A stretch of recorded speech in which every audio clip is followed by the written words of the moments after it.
Welcome in, everybody. Happy Saturday.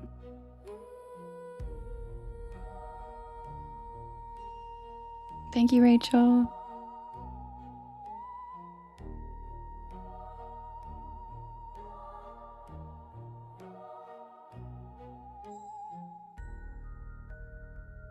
Hi, Brian. Happy Saturday. Thanks, Shells.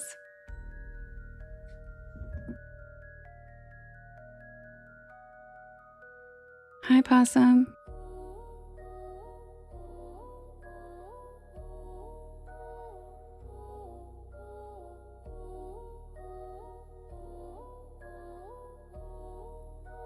Of course, Brian, you can absolutely sweep the porch.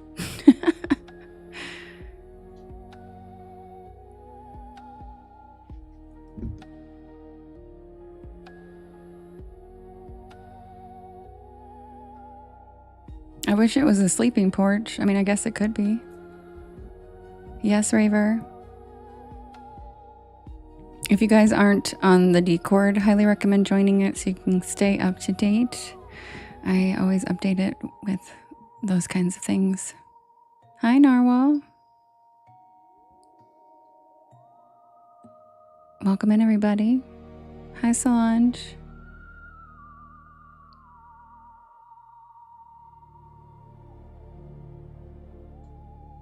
How's everybody's weekend been so far?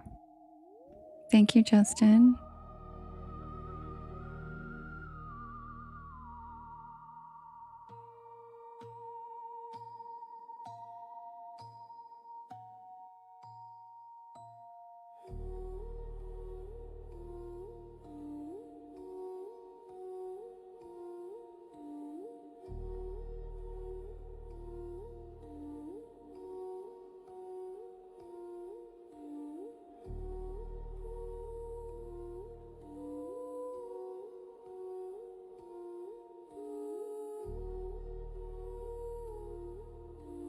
Yeah, Narwhal, our air was better today, but still not perfect, but it was better.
Canada Reds.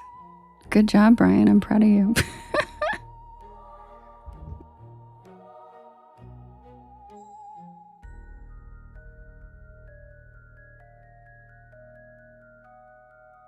Thank you, Baby Jacks, for helping answering questions. I really appreciate when people do that, so thank you so much. Thank you, Ron. Welcome to the porch. Hi, Melinda. Hi, Mamasaurus. Hi, Mystic.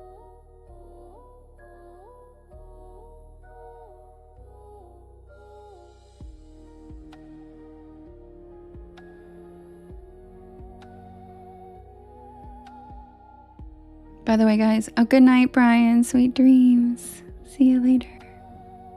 Are you alone again tonight? Are you going to be up all night again?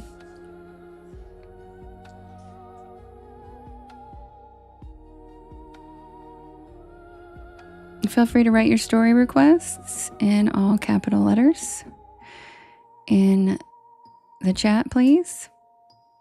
And I will put them on the poll. We will vote for them.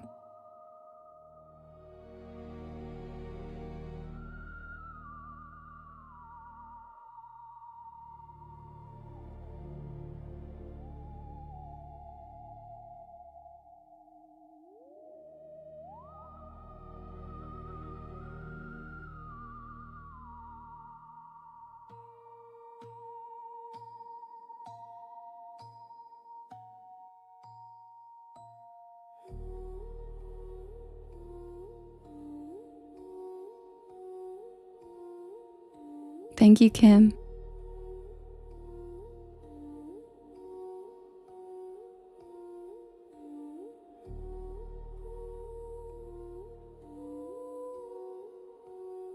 Oh my God, Rich, I wish I had a story about Jimothy. I'm obsessed with him. Obsessed with him. I want that little baby. I want him right now. I want to hug him. Cuddle him. So cute.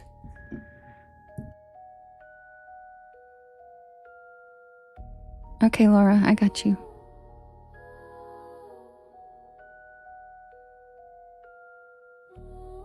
Okay, Bisbee.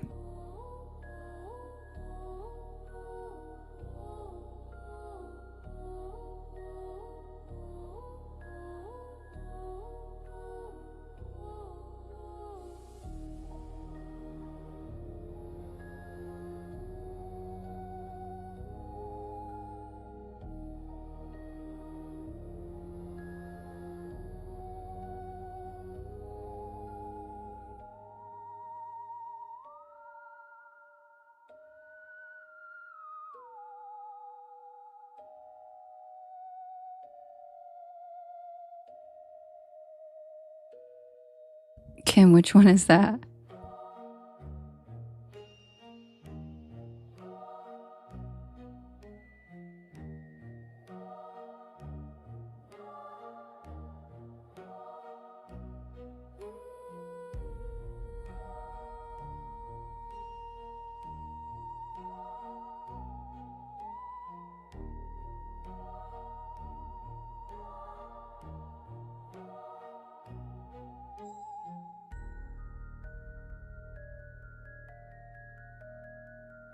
Oh, okay.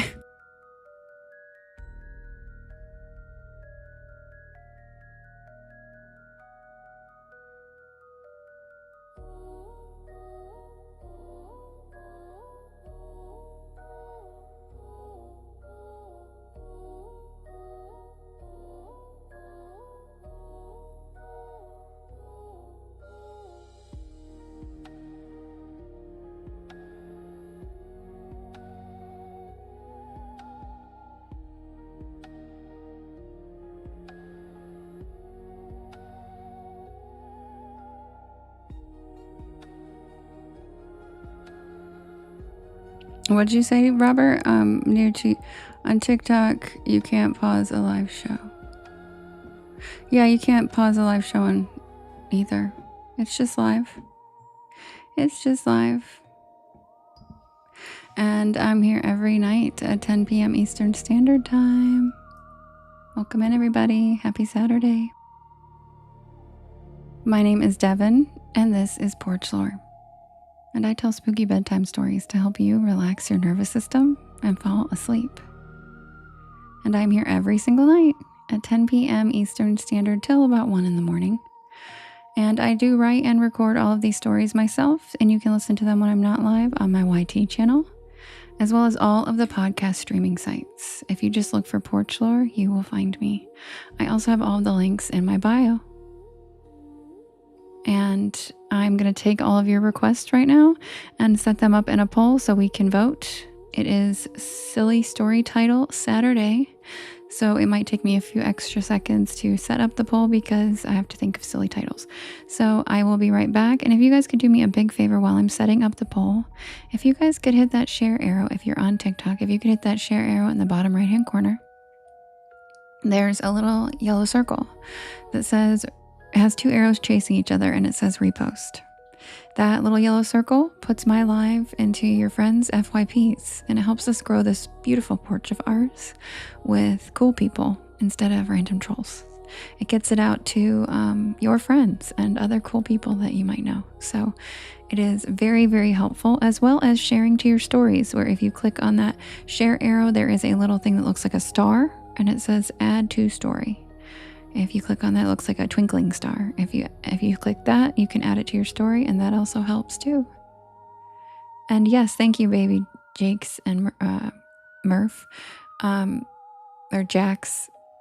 You can do keywords throughout the night. It's very helpful for the AI that scans the chat to figure out what our live is about so that we have the freedom to kind of talk about whatever we want without attracting trolls. So things like supernatural, paranormal, Mothman, Goatman, Sasquatch, Chupacabra, storyteller, spooky stories, anything like that. Very helpful. Also, some of you guys like Deborah and a few others get extremely creative. And the funnier the story, the better. I love seeing the way you guys incorporate the keywords into funny sentences is very helpful. And I'll be right back with the first poll. Happy Saturday. Oh, Voodoo Daddy, I didn't know that. Hi. Hi, Ian. Hi, Meg.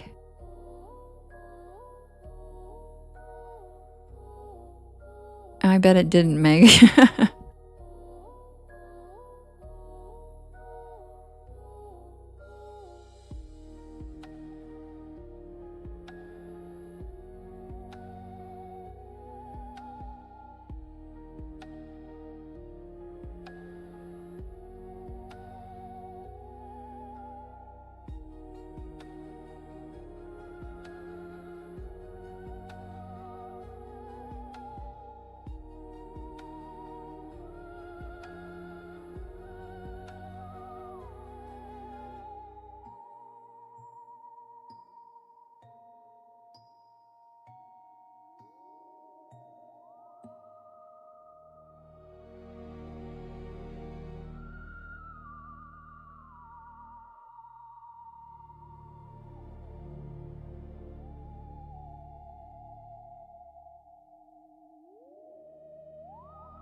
Okay, guys, the first poll is ready.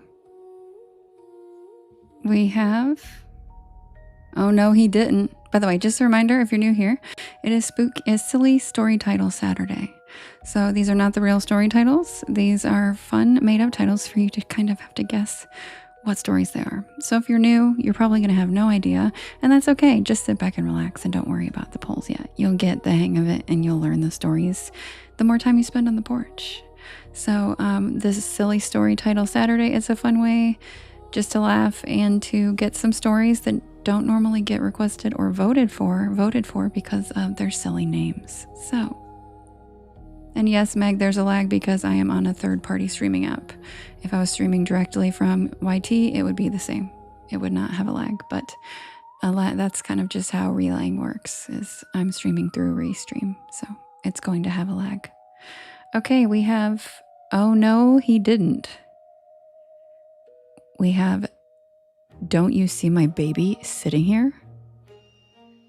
We have, whoop whoop, pull over. We have, she deserves to be stuck there. And we have, oh Lord, she coming. You can vote in the blue box in the top left-hand corner. And you can vote up to 50 times, and you can vote for more than one story. Who's it gonna be? We have, oh, no he didn't. We have, don't you see my baby sitting here? We have, whoop whoop, pull over. We have, she deserves to be stuck there. And we have, oh Lord, she coming. Who's it gonna be? And she too, Kim, yep.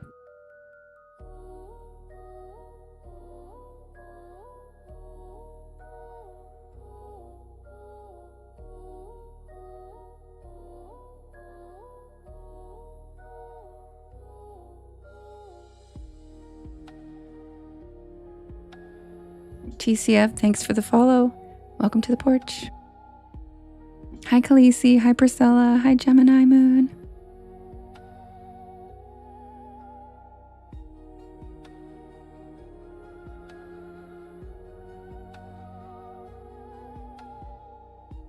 Finally, Meg votes for Oh Lord, She Comin'.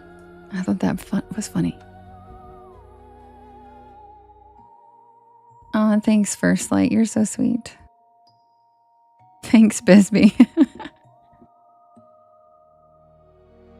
Yeah, lovely. Kim made that one up.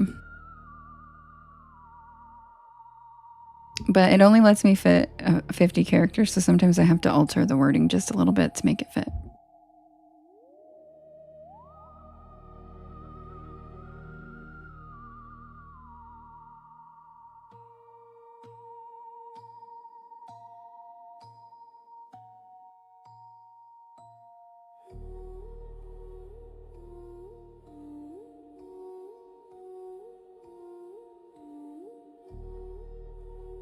Scarlett, you like that one?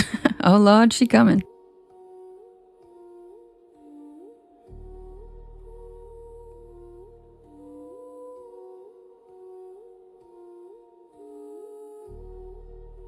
Thank you, Vinny. Thank you, Mamasaurus. And the winner is... Don't You See My Baby Sitting Here? And Kim came up with that title. I will be right back with that story. Lovely. Why would Oh Lord, She Comin' be the one with Skrilla? Why would it be the one with Skrilla? Yeah, Lady Rose, I barely came up with those. My brain is not working tonight. Yeah, lovely.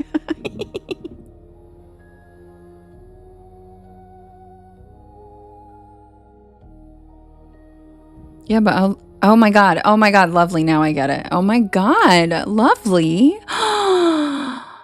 Lovely. Look at you, you naughty thing. It took me a minute to get it. I was confused, but now I'm not.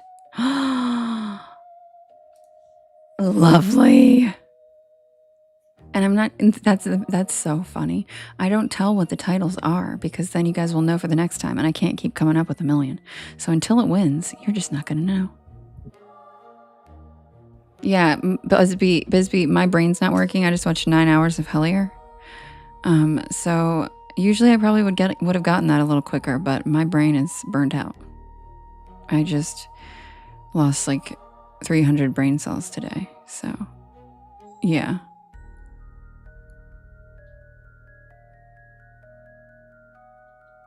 No, she said, I'll clear it up for everybody. It's not like an inside joke. It's one of the titles is Oh Lord, She Comin'. And everybody keeps teasing me that the story with Skrilla is a love story. So she said, is it the story with Skrilla? Get it? She comin'? But I didn't get it for a few minutes. Yeah, it's a dirty joke. And it took you guys a minute too. I'm glad it wasn't just me. Because Lovely's that sneaky about her dirty jokes. I just thought she was thought she was just being ridiculous. And then I realized that she meant something totally else. Yeah. So that's what she meant. She meant it not spelled C-O-M. She meant it spelled C-U-M. Yeah. I know, right? It took me a minute too, Solange. It really went right over my head for a second. Usually I'm good at that kind of stuff. What hotel walls? There's no hotel in that story. Whee! Thanks, Jennifer. Thanks, Dennis.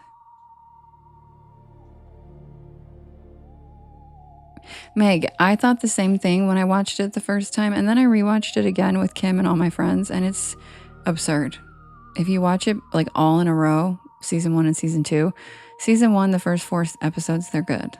And then it spirals out of control and they're ridiculous. And then by the second season, they're in like psychosis and it's crazy to watch.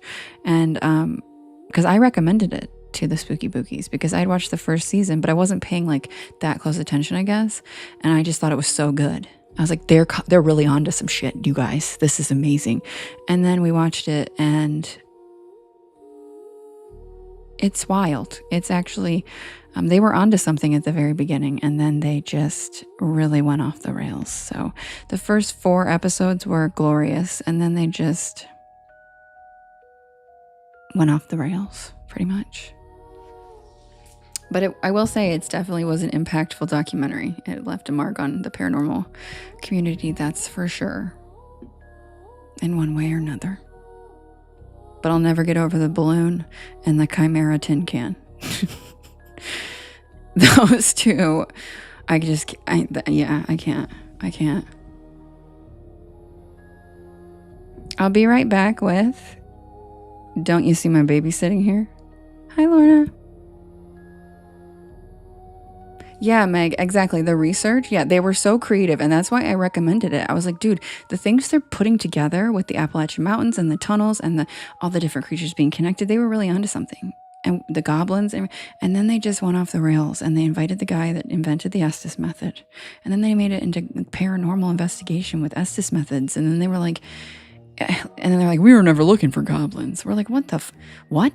The whole damn thing is about God. What? And then the second season is just, it's like watching someone spiral into psychosis. Hellier, Deborah. But I will say, the original research that they did, the concept was there. Did they execute it? Well, no. But I still think the foundation of the work they had was good. And then they just lost the plot. Right, Kim? It's on YT and everywhere else. Also, just a reminder, guys, I'm not allowed to say the names of anywhere else. So if you ask those questions, ask somebody in the chat to answer them for you, because I cannot, I can't say the names of any other sites. Yeah, it was very engaging, yeah. And yeah. Wait, what do you mean it was all debunked? Is there another thing debunking them? Because that would be amazing. But once they started getting into summoning elementals, that's where I was like, they don't have any respect. I didn't like that part at all. The part with Pan and the Green Man pissed me off, as Kim very well knows. Yeah, if they had stayed to the OG plot, dude, it would have been so good. But they really run off the rails with the ghosts and the abduction shit. Like, they were just really off the rails.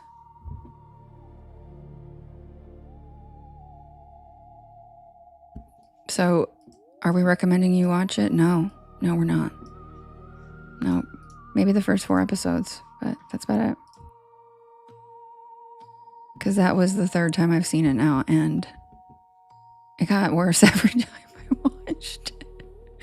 And I didn't think it would, and it did. It was just like, every time you watch it, there's so many inconsistencies, but it was very engaging. Ellie said, I'm not recommending it to anybody. Yeah, AMG, the lady in jail.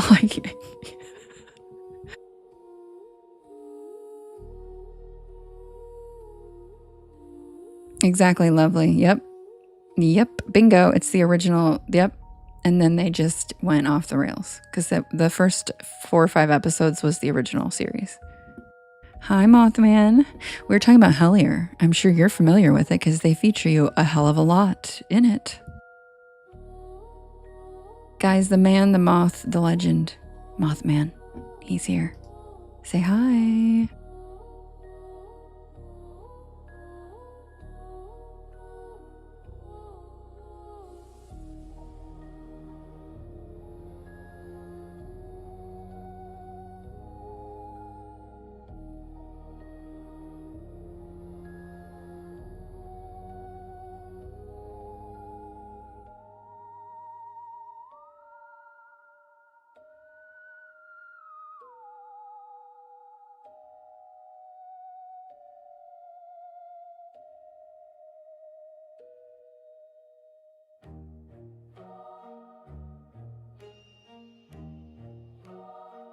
Good night, CJ. We love you.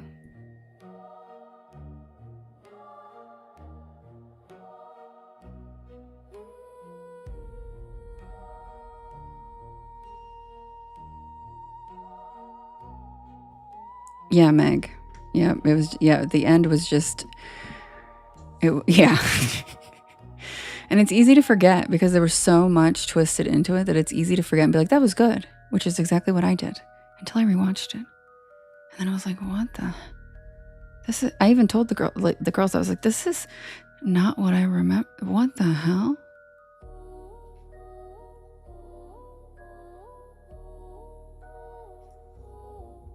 Hi, Prince. Yes, we're very strange in here. Welcome.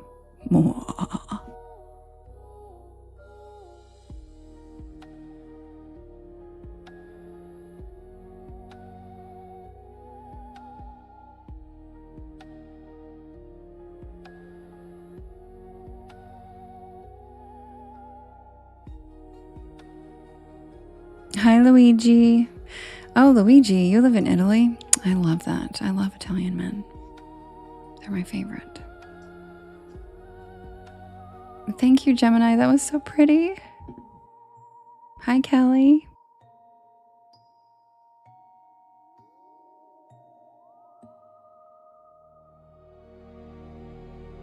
We're just a bucket of weird. That's correct. Kim is correct.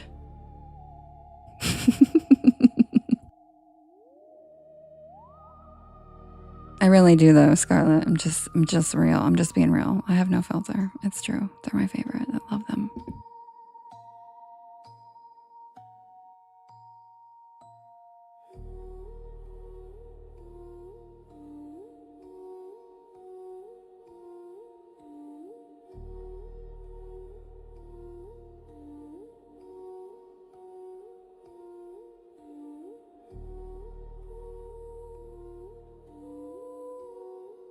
I'm so sick of that universe banner.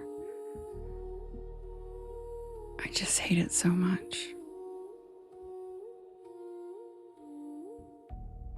Because people come in and ask, what's going on in here? And you know why they're asking that? Because they can't even see that it says live spooky bedtime stories, because that stupid universe banner covers up everything. It takes up a fourth of my screen real estate. And no one gives a shit who the hell gets a universe. Like, oh my God.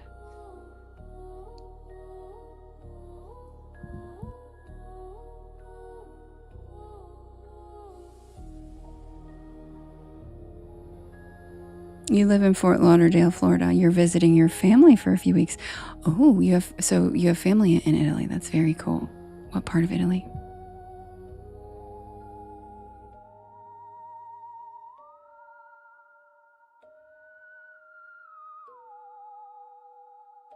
Matt, I wouldn't recommend that. There's a very long delay between the two, and it'll drive you crazy. So I would only keep the audio on one.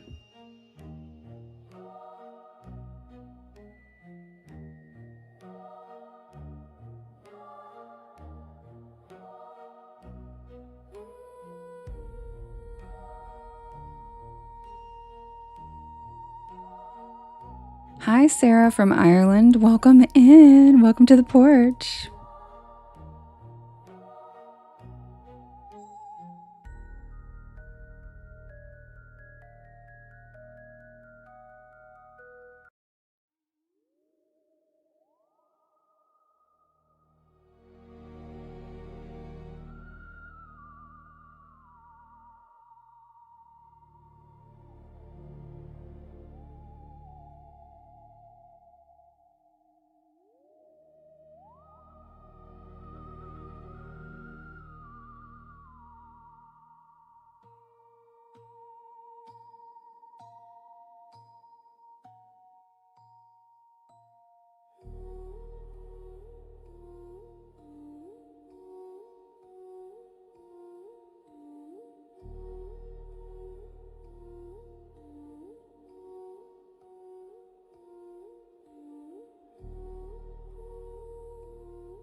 Submitted for the approval of the Porch Pal Society. This is the tale of the Chupacabra.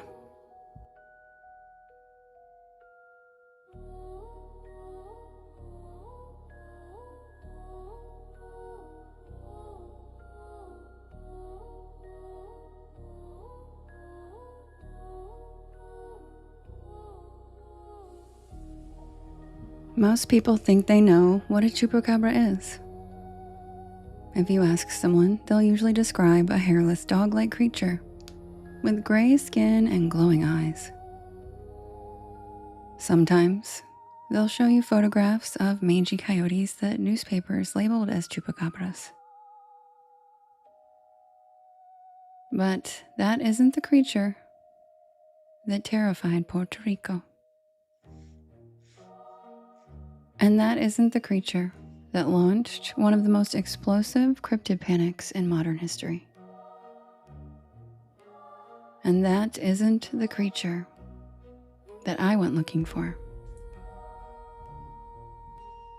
Good night, Sarah. Nice to meet you. Thanks for stopping in from Ireland.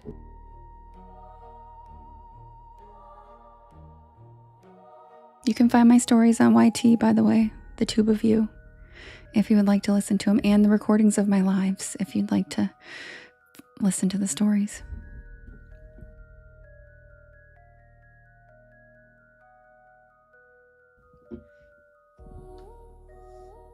I became fascinated by the chupacabra because of how the story just suddenly appeared. Legends usually evolve slowly.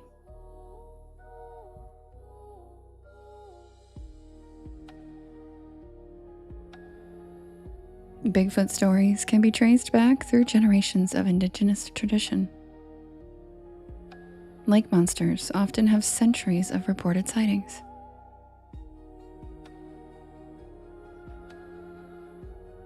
The chupacabra seemed different. It exploded into public awareness almost overnight. In 1995, livestock across Puerto Rico began turning up dead under bizarre circumstances. Goats, chickens, rabbits, and other animals were found completely drained of blood. Thank you, True Glory. Thank you, Pipple Mom. Witnesses describe puncture wounds in the neck and chest, and that there was surprisingly little blood at the scene.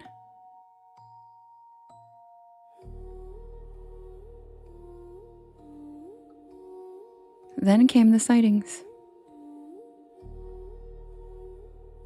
The original witnesses weren't describing a canine. They described something far stranger.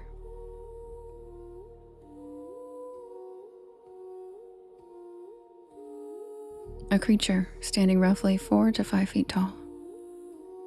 Dark gray skin, large red eyes, spines running down its back, and long arms ending in clawed fingers. A body that moved in short bursts, sometimes upright and sometimes hunched. People across Puerto Rico reported seeing the same thing.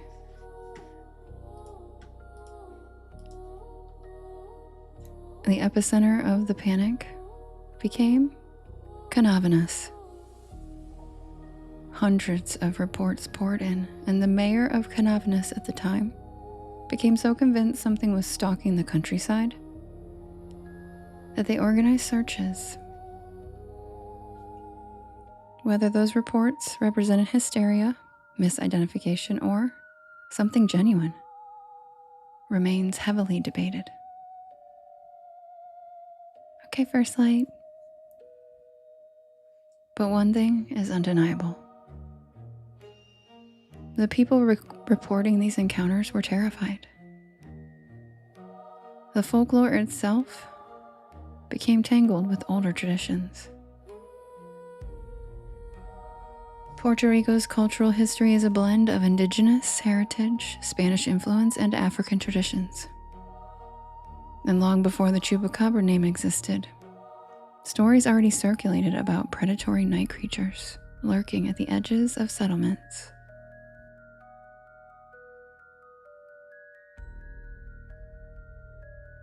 Hi, Tommy. Thank you, Rose Witch. Shape-shifting entities, forest spirits, blood-drinking monsters, guardians of places humans weren't meant to enter. The chupacabra may have been new, but the fear it awakened was ancient. And that was exactly why I booked a flight. I wanted to understand how a legend could emerge so quickly and yet still feel so old.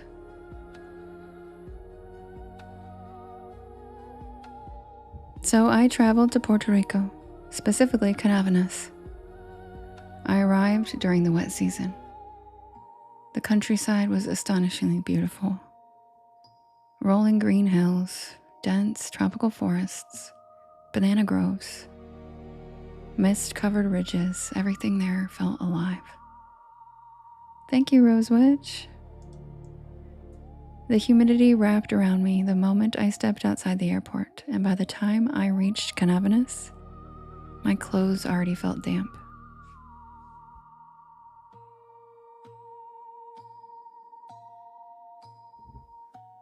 I spent the first several days doing what I always do when researching folklore.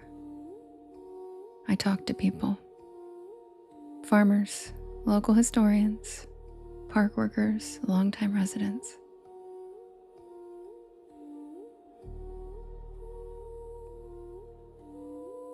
Not everyone believed in the chupacabra. Even the skeptics treated the legend with a strange degree of respect, though. People laughed about it, but then they lowered their voices. People dismissed it, but then they admitted they avoided certain areas after dark. People claimed it was nonsense and then told me about livestock deaths they couldn't explain. The reports shared remarkable similarities. Many sightings occurred near heavily forested ravines, near rivers, near abandoned agricultural land slowly being reclaimed by the jungle.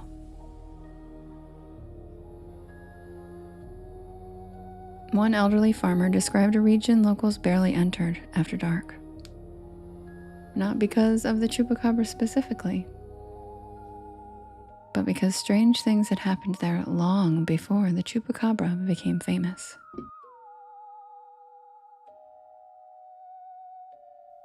And that caught my attention. In folklore, ancient legends often survive by attaching themselves to newer stories. And over time, people's interpretations of their experiences take different forms. Language changes. So, I wondered if the chupacabra was merely the latest name for something much older. A week into my trip, I decided to explore one of those remote regions for myself. The area sat several miles outside of town. A patchwork of overgrown fields, limestone outcroppings, and dense tropical forests.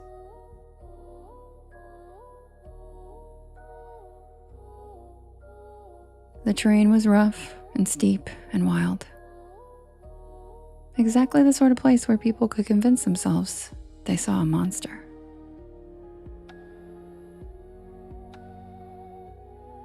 I parked near an abandoned farm and I started hiking.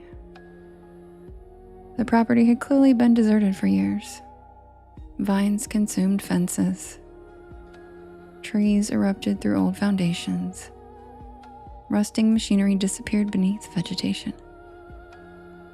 Everything felt suspended between civilization and the wilderness. I spent most of the afternoon documenting the area, photographing old structures, taking notes, comparing locations against historical reports. And nothing unusual happened. At least, not initially.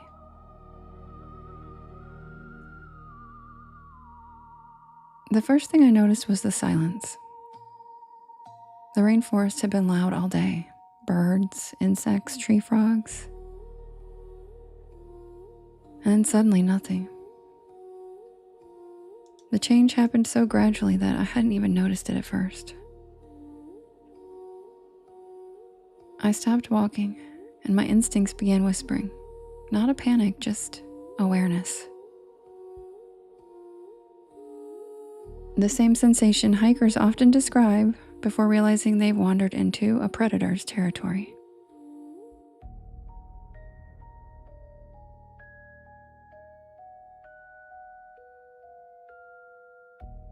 I looked around carefully.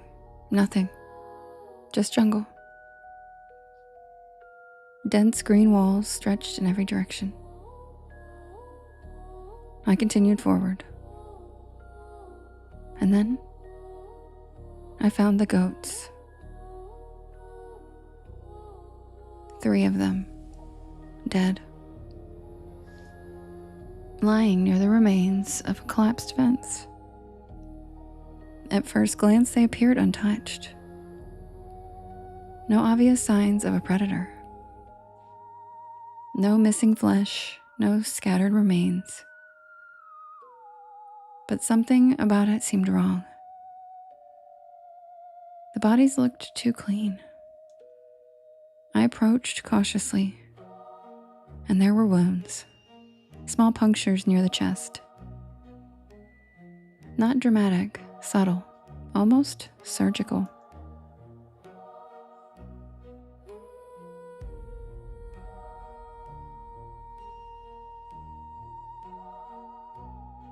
I took photographs, and the ground was hard and rocky in the area, so I didn't see any tracks from an animal.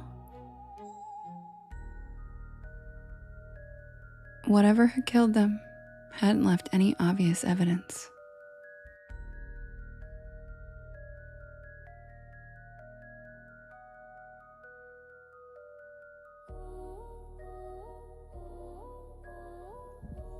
I reminded myself that there could be rational explanations like disease.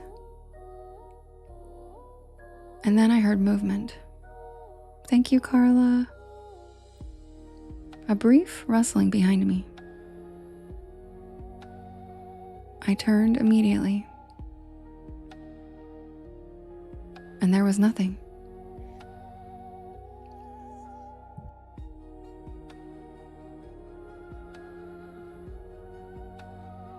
I waited. The feeling of being watched intensified. It wasn't my imagination. Every instinct in my body recognized it. Something was observing me. I could feel it. I slowly scanned the tree line, and that's when I saw it.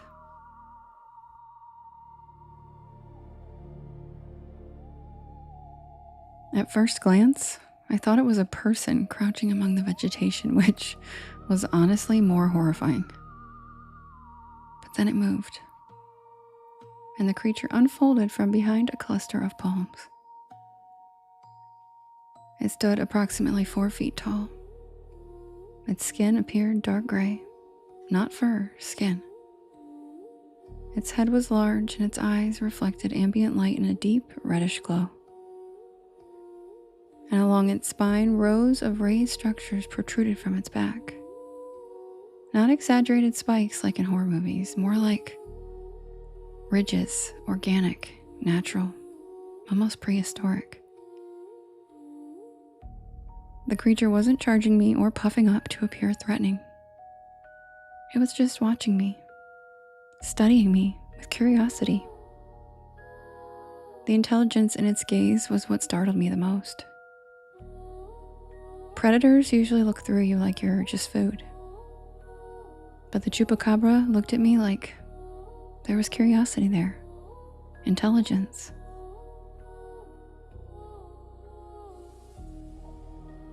I froze. Every survival instinct told me not to run. The creature tilted its head slightly. And then another movement to the side caught my eye.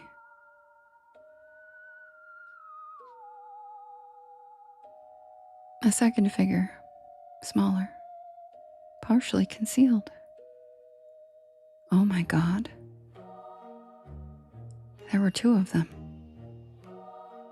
The smaller one remained hidden among vegetation. And once I saw it, and once it saw that I had noticed the smaller one, the large one stepped forward. Only a few feet, but enough that I could see more details.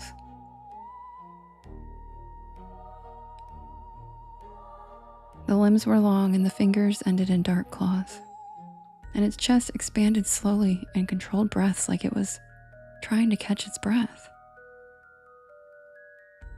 Its skin bore old scars crossing its body in pale lines, and for several seconds, neither of us moved. And then something happened. The larger creature looked toward the dead goats, then back at me, then over to the forest where the smaller one was hiding, and then back at me. A sequence, deliberate. An attempt to communicate with me, as though she understood exactly what I was documenting and wanted me to know what she was doing. I crouched down and I kneeled on one knee as an attempt to show that I meant no harm, that I wasn't a threat. And then I watched the creature let out a long, deep breath. A sigh of relief that made my heart break a little bit. The moment stretched out for what felt like an hour, and we just stared at each other in awe.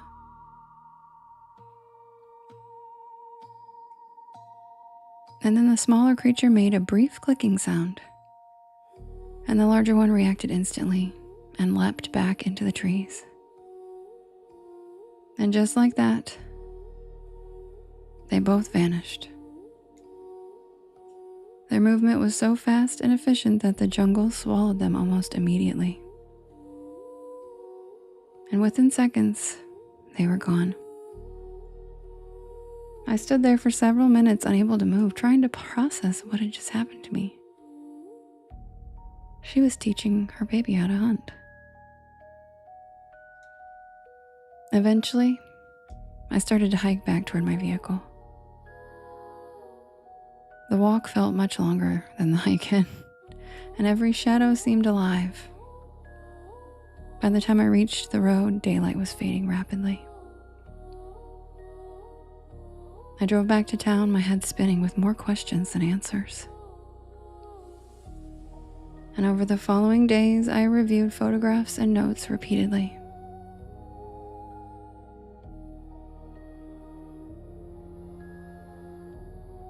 I found no definitive proof, no clear image. What did I encounter? I honestly don't know.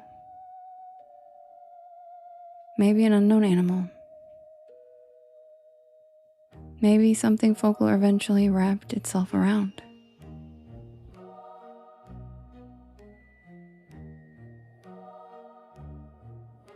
Or maybe the legend exists because people occasionally stumble across something that doesn't fit neatly into our categories. What I do know is this. The forests around Canavanas are older than the Chupacabra legend. And the fear attached to those places is older too. Thank you, Eric. And long before the newspapers printed the word Chupacabra, people were reporting strange encounters in those hills. Something inspired those stories, and something continues to inspire them still. Thank you, Country Raven. And if you decide to explore those forests yourself, remember that not everything unknown is a threat. No, I love the goat, Country Raven. I just said thanks. It was adorable. And not every mystery wants to be solved. Some places simply want to be respected and left alone. I went looking for a legend, and what I found was a reminder that there are still corners of the world where creatures continue to evade their biggest threat, and that is human entitlement and destruction.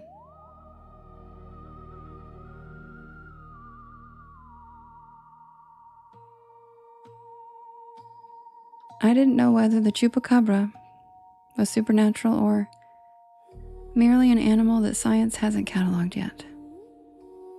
But I can say this.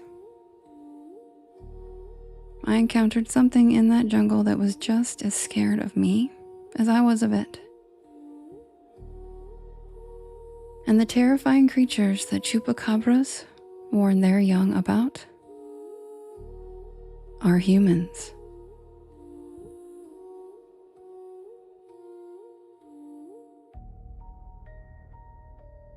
And that's the tale of the chupacabra. Thank you, Oh So Very Ordinary, for the thumbs up. Thank you, Lane, for the populars.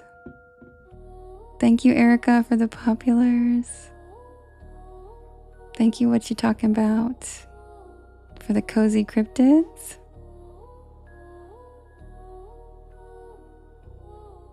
Sherbrooke.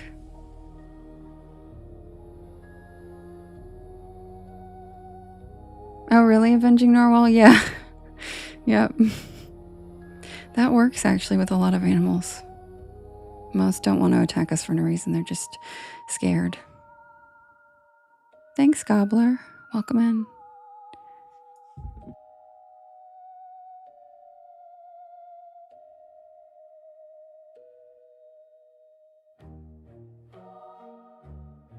Hi, Thomas.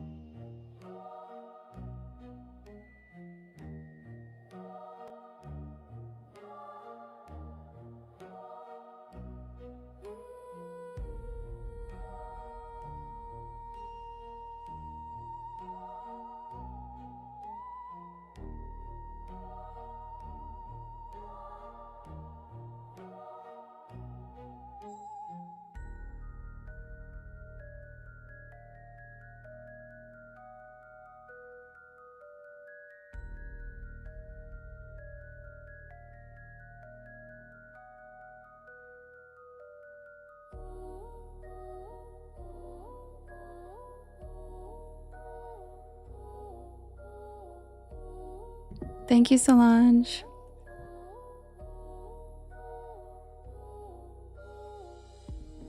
Hi, Chris.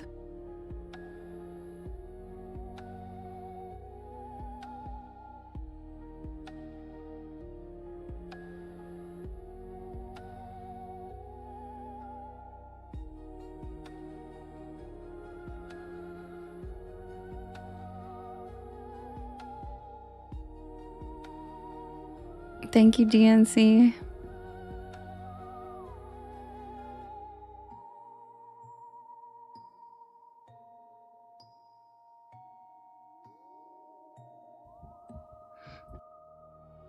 Welcome in, everybody. My name is Devin, and this is Porch Lore, and I tell spooky bedtime stories to help you relax your nervous system and fall asleep. Thanks, Luigi. I'm here every single night at 10 p.m. Eastern Standard Time until about 1 in the morning. Thanks, Chris. That's so cute. I do write and record all of these stories myself, and you can listen to them whenever you would like on my YT channel, as well as all of the podcast streaming sites. Just look for Porch Lore and you'll find me. I'm going to set up the next poll for us to vote. I know, is the dog so cute, Chris? The next poll for us to vote, and I'll be right back. And if you guys could do me a big favor while I'm setting that up. It's so cute. Thank you, Eric. Thanks, Chris. If you guys could do me a big favor while I'm setting that up and hit that share arrow in the bottom right-hand corner, there's a little yellow circle with 2 arrows chasing each other that says repost. And that puts my live into your friends' FYPs, and it helps us grow this beautiful porch of ours. And grab a beanbag chair, grab a hammock, sit back and relax, check out the shooting stars, and welcome to the porch. Happy Saturday.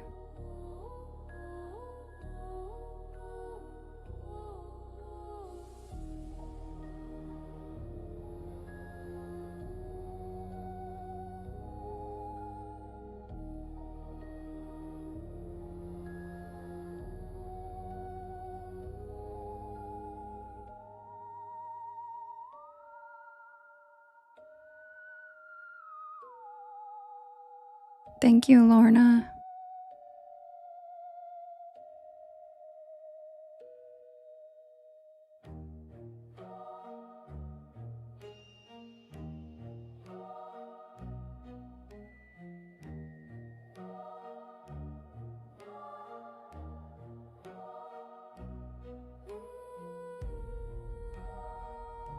Hi, Misbehavin'.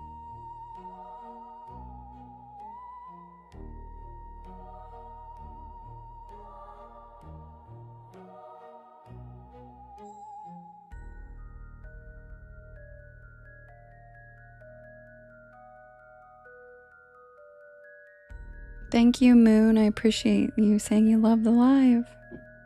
Hi, Kim G. Thank you, Oh So Very Ordinary. Half Pint. It's called the Theremin.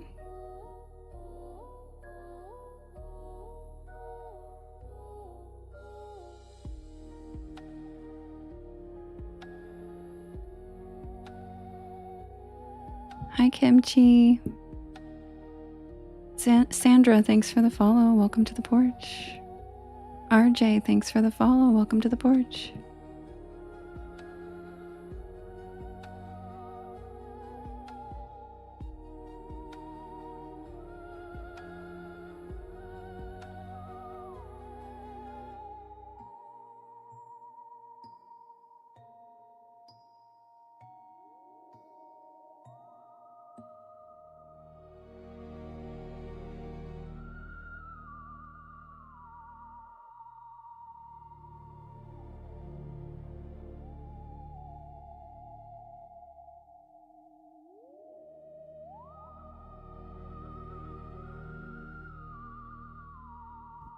Hi, E Online.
Okay, you guys, I have the next poll ready. And we have It's Silly Story Title Saturday. So these are not the real story titles, and they're just silly titles. So you guys can guess what stories they are. We have Oh No, He Didn't, The Hoofed Hottie, FAFO, Martha Stewart Could Never, and Oh Lord, She Comin'. Oh, we have a fan box, a treasure chest box. Look, you guys, I didn't even notice it. Thank you, Wookie, for being so generous. Guys, Wookie sent a box right here. Let's get that done before I put the poll up. We'll wait for the super fan box to go away first. See who wins that, because they're in the same spot. And I don't trust TikTok to not have them just like overlapping each other and ruining the whole poll.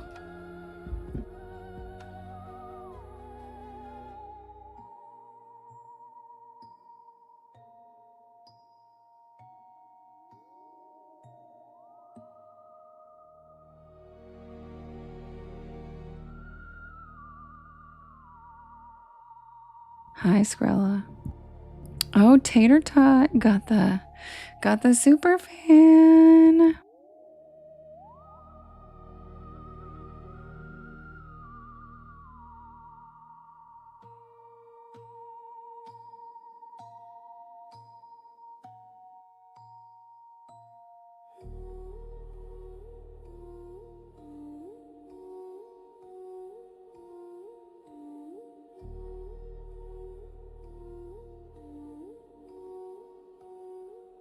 Okay, you guys.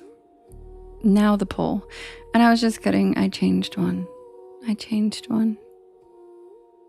Way to go, Tater Tot. All right, we have, because I didn't realize the first one was already on the last poll, so I took it off.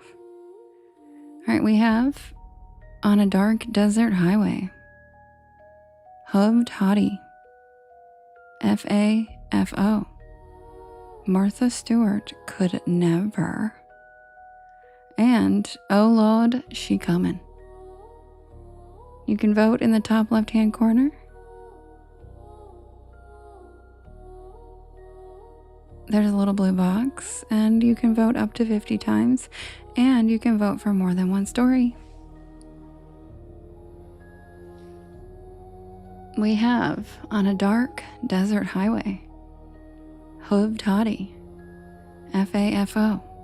Martha Stewart Could Never, and Oh Lord, She Comin'. Who's it gonna be?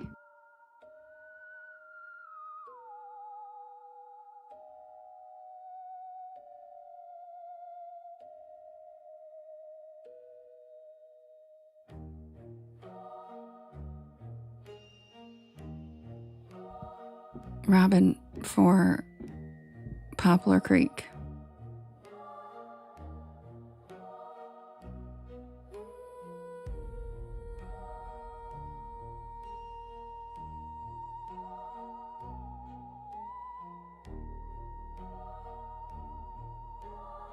Bing bong bing, bing bong bong, bong bong bing. Bing bong bong. Hey Kim. Bing bong bong. Bing bing bong.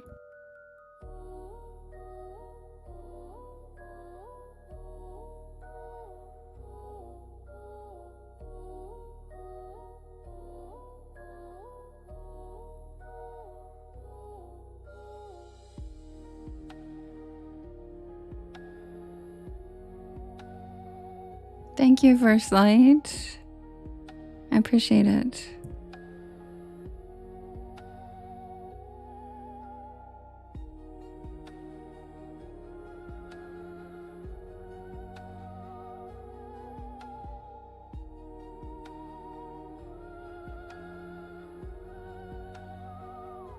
What do you mean, Solange? Hi, Cats and Coffee. Way to go, Robin. All right, you guys, the winner is Martha Stewart Could Never. And I'll be right back with that story. Happy Saturday.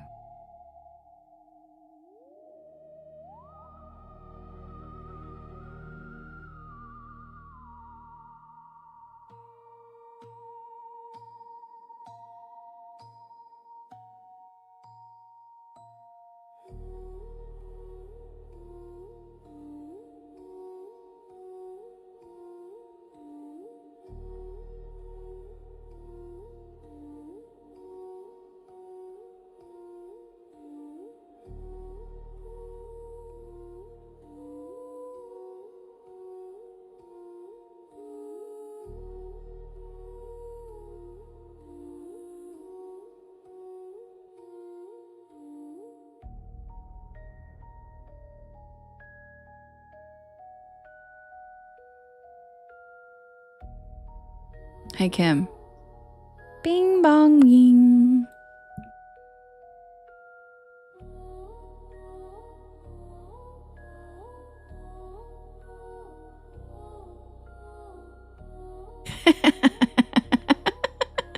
She said, child.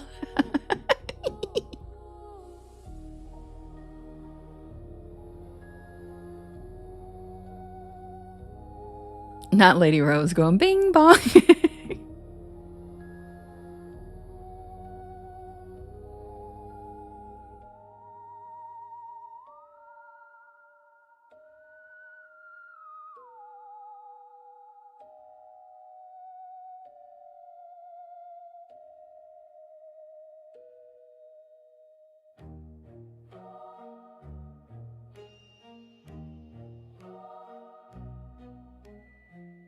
Brooke, Robin's always cruising through the deep south. Every time I talk, she drives through Hug and Molly's hometown all the time. She's the one that posts pictures in the decor. She's like, look, I'm in Hug and Molly's town in Alabama.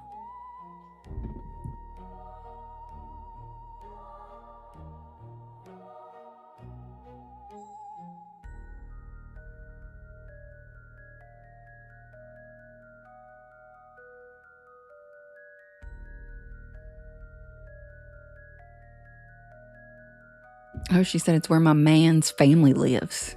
My man. It's where my man's family lives. I like that. Where my man family lives. My man's from Mississippi. Got a Mississippi man. I bet he eats catfish. I bet he loves catfish.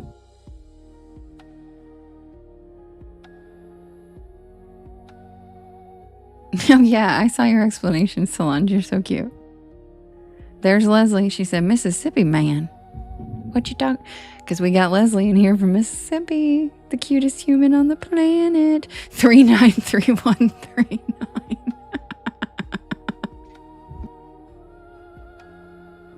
Oh, no, I'm not kidding though. Leslie's literally the cutest human. Leslie, have you not been going live at all? Or have you just not been sharing it with me and making me really sad? From Australia. Hi, Coralie. That's a pretty name.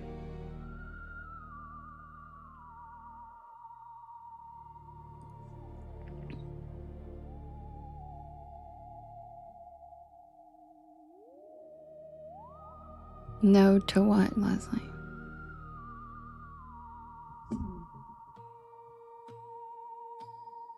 Oh, you haven't been? Man.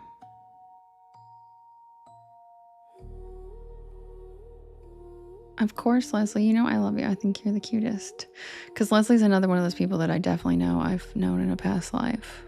Like, I definitely know we were friends in a past life.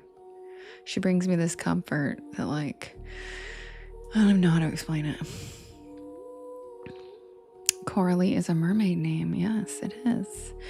In fact, it is. And given that she's from Australia, checks out. Checks out.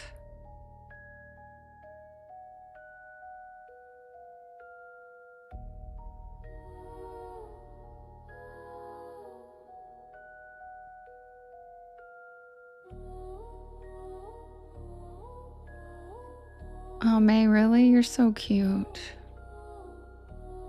Oh, I'm so glad I can help you get some sleep when you don't feel good. I hope you got a chance to listen to maybe some of the unexplained stories. I love those. Coralie, you love the water, so it's very fitting. Yeah, it's a mermaid name. One of our people. Yes, you just missed it, lovely. It's Martha Stewart Could Never. Oh, Squeak said they put their beanbag, their name on their beanbag chair. Hi, Erica. Hi, Midnammers. All right, guys, I'll be right back with Martha Stewart Could Never. Feel free to hit that share arrow and share it to your stories, share it with your friends, share it to and repost it, all the good things. I'll be right back. Happy Saturday. Welcome to the porch. Ooh, Janine, which water are you near in North Carolina? I grew up in North Carolina too.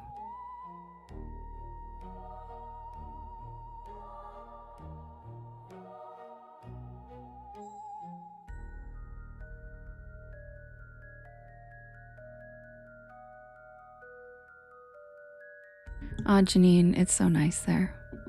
It's so lovely. You're lucky.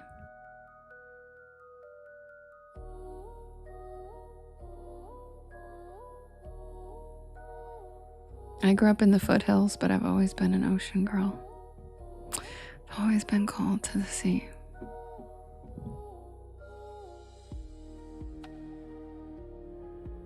But I chose to be a good siren. Instead of crashing ships, I help people fall asleep.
Chris, that's a good point, actually. I just don't help make people fall asleep. If you're in this live driving a ship right now, I didn't mean it. I didn't mean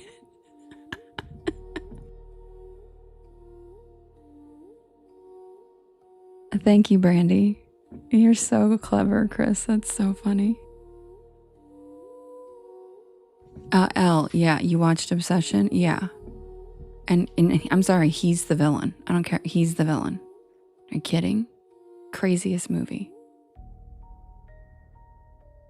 Uh-oh, Justin said he's driving a ship right now. Cats and coffee, thanks for the cute little rainbow slide. Whee! All right, be right back.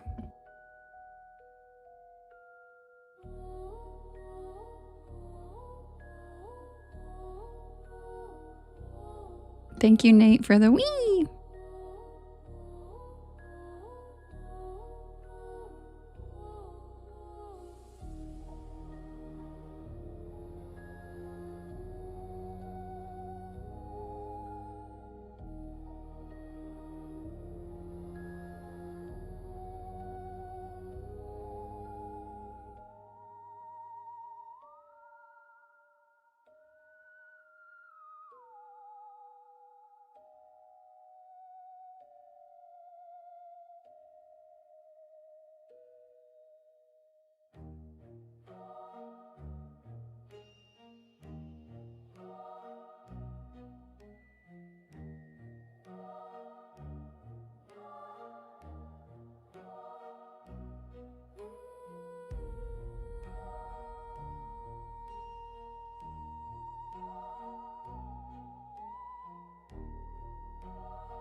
Submitted for the approval of the Porch Pal Society. This is the tale of Haint Blue.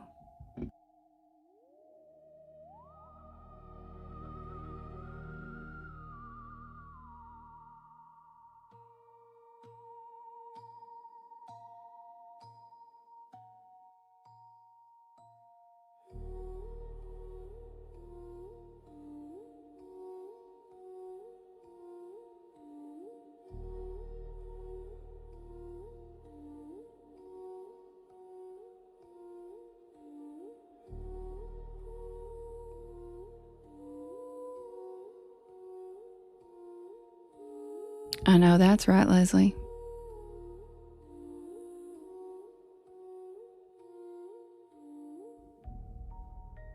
The house was never supposed to be mine. Oh wait, I didn't do this. Submitted for the approval of the Porch Pal Society. This is the tale of Hanged Blue.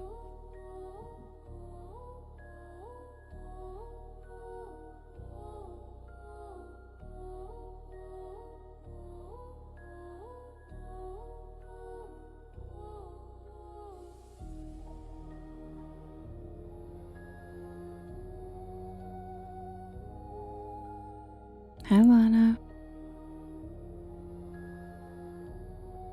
That's cute, Squirrel.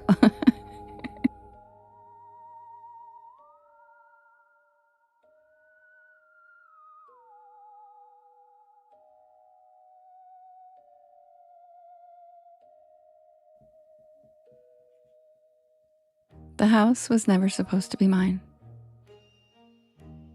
When my grandmother died, nobody in the family wanted the old mountain house except me. And that surprised everyone. Surprised me too. Thank you, Robin. Thanks, Nate. I hadn't been back to Black Ridge in almost 15 years. Not since I left for college. Not since I built a life somewhere flatter. Somewhere without winding roads or thick woods pressing against every window. But grief does strange things. It rearranges memory, makes old places feel magnetic. So, 3 months after the funeral, I packed my car and my cat Merlin, and I drove back into the mountains.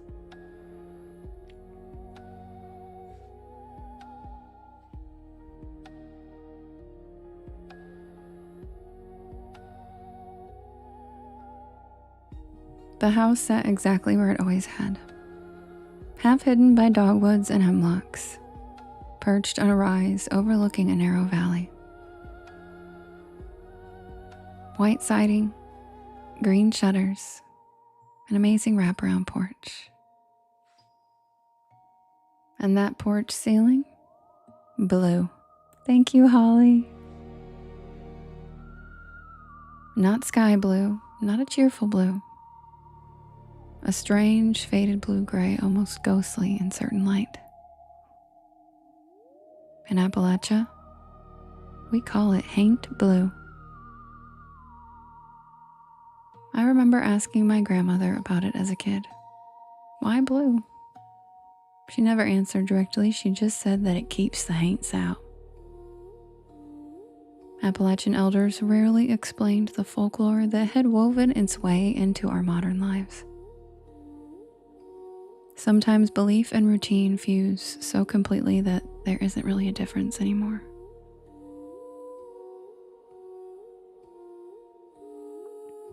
You painted the porch blue. You didn't whistle after dark. You didn't answer voices from the woods. And you never invited something in unless you knew exactly what it was.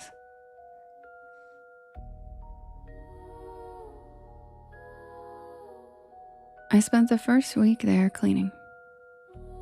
Dust everywhere, boxes, old furniture. The kind of work that exhausts your body enough to quiet your mind.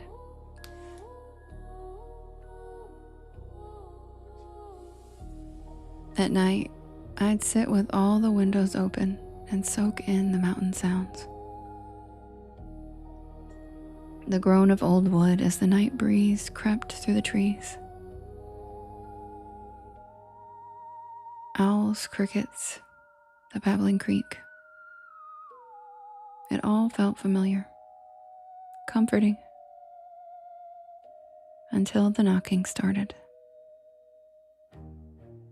It happened about a week after I got there. 3 knocks, soft, behind me. I was washing dishes when I heard it coming from the porch door. I looked outside and nothing, just darkness. I opened the door and a cool night breeze brushed past me. No one was there.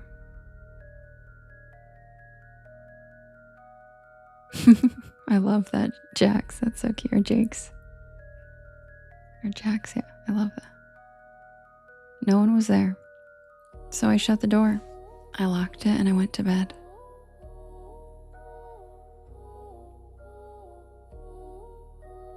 The next night, the same thing. 3 knocks. This time I didn't open the door. I just peeked through the drapes and there was nothing outside. By the 4th night, I was officially unnerved. So, I called my mom. And I asked her if my grandma had ever mentioned anything weird about the house.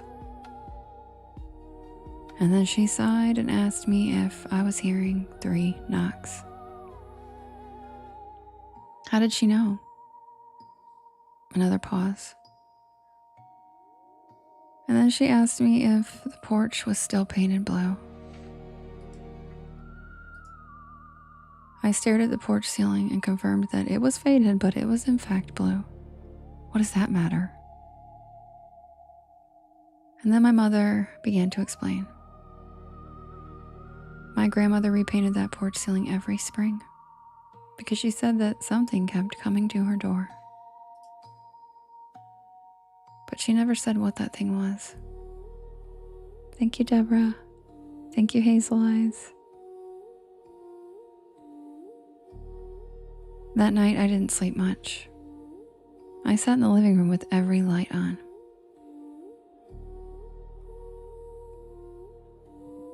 Then the 3 knocks came again.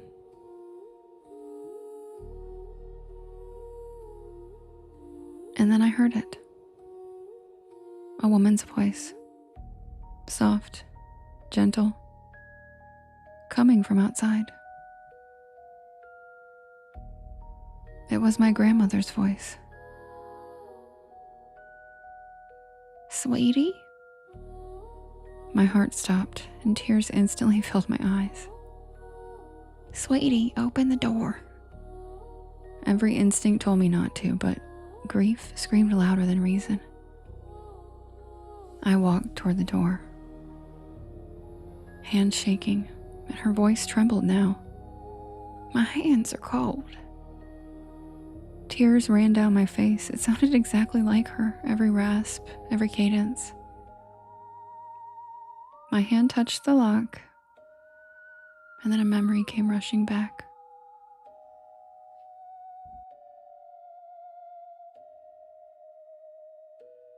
It was me at 6 years old, sitting beside my grandma on that porch swing. Her voice was low and serious.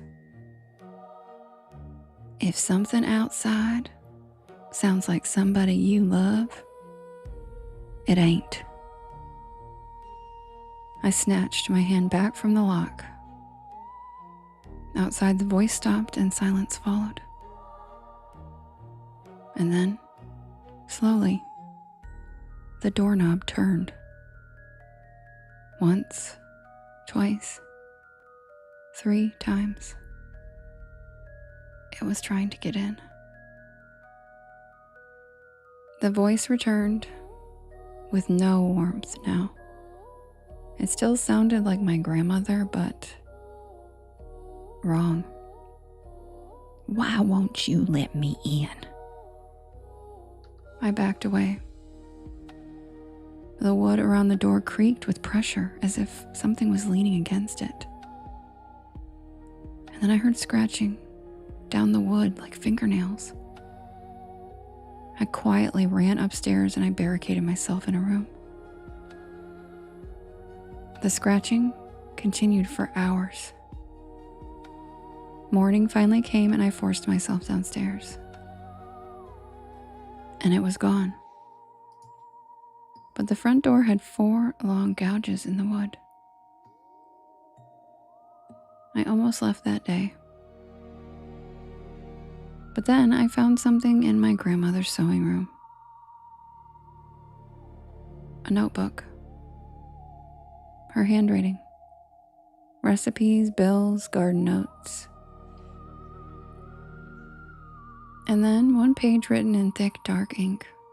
Only 4 lines.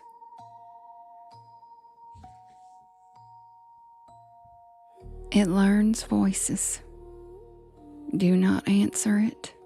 Do not invite it in. And if the blue fades, repaint immediately. My stomach dropped. I ran outside and I looked up at the porch ceiling. The blue paint was peeling and faded. Bare wood showed through in patches. So, I drove into town to buy the paint in the color that my grandmother called haint blue.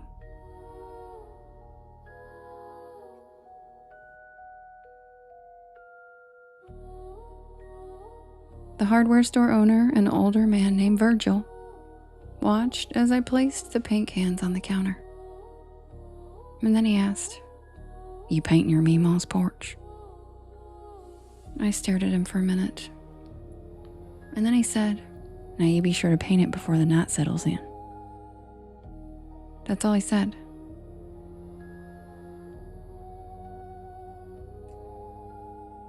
So I listened, and I raced home. Good night, Thay. By sunset, I was almost done.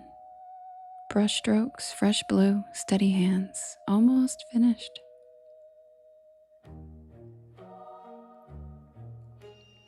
And then I heard a voice behind me. My own voice. "Hey, turn around." Every hair on my arm stood up. And then again, my exact voice. I said, "Turn around." I didn't turn around. I just kept painting. My heart slamming, the brush shaking. "Why won't you look at me?" I ignored it. I could hear the footsteps on the wood behind me as the porch groaned. Whatever stood there stood on the porch with me.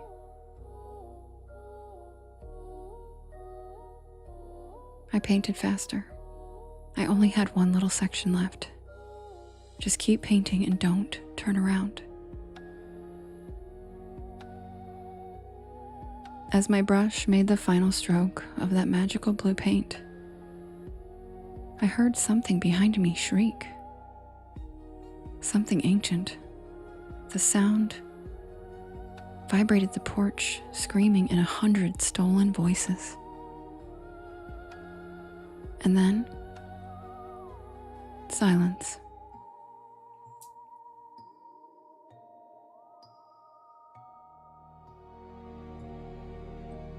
That was years ago, and I still live here. And every spring, I repaint that porch ceiling. Every inch, no exceptions. And tonight I finished in a bit of a rush. I was running behind. Fresh haint blue. Pretty good coverage for being in a hurry, if I do say so myself. And I felt safe. Until 10 minutes ago. Someone knocked 3 times. And then, from the other side of the door, I heard brush strokes and fresh wet paint, and my voice chuckling while saying, "Hey, you missed a spot."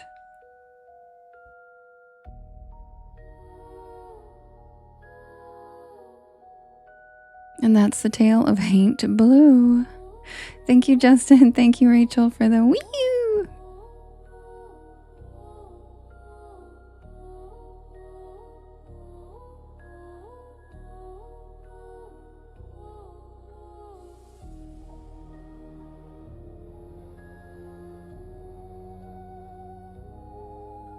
Thank you, Maureen. Thank you, Kristen. Yes, this is one of my favorites as well. I like this one a lot.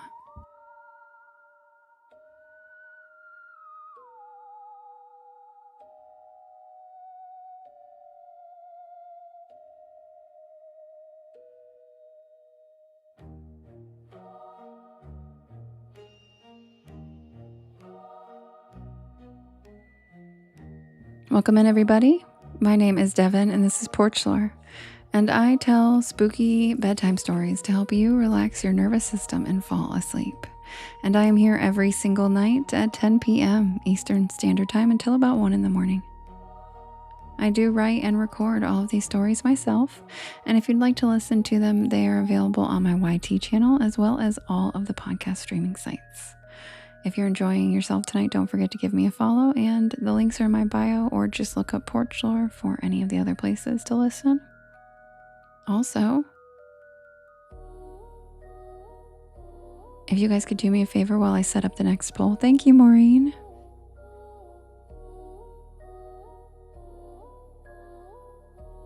All right, if you guys could do me a favor and hit that share arrow in the bottom right-hand corner. There's a little yellow circle.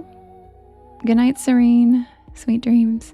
There's a little yellow circle with 2 arrows chasing each other that says repost. And that puts my life into your friends' FYPs. And it helps us grow this beautiful porch of ours.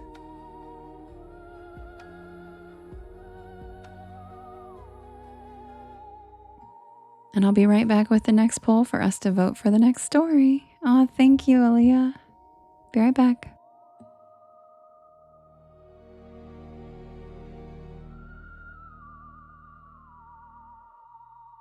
Thank you, Oh So Very Ordinary.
Okay, you guys, we have the next poll is ready.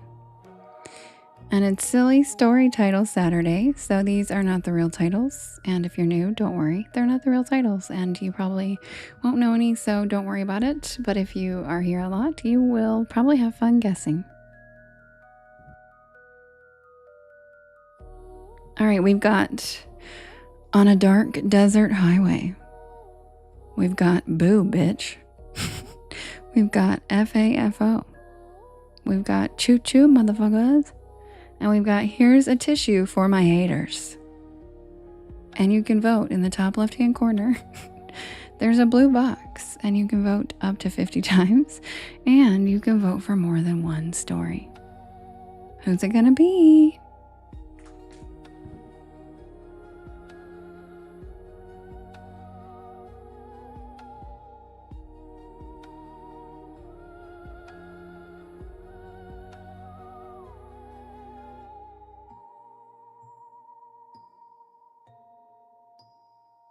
Hi, Megs. I missed you so much. How you doing, cutie?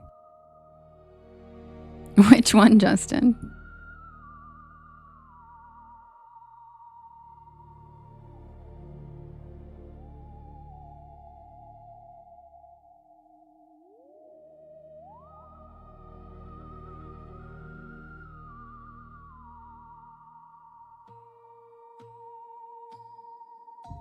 Hi, Jackson.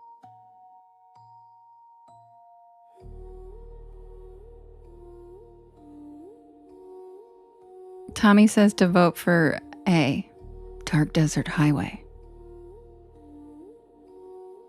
Oh, Megs, of course I'd see you. I love you so much. I was so excited to see you. I love you. I know, Brooke, it's so dumb. Like, why would they even have limits?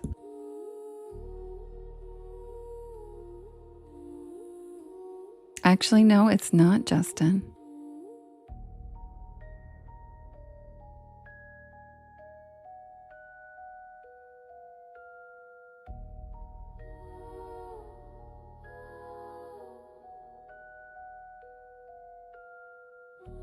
It's neck and neck, you guys. Oh my gosh. Oh my gosh. Yes. Woo!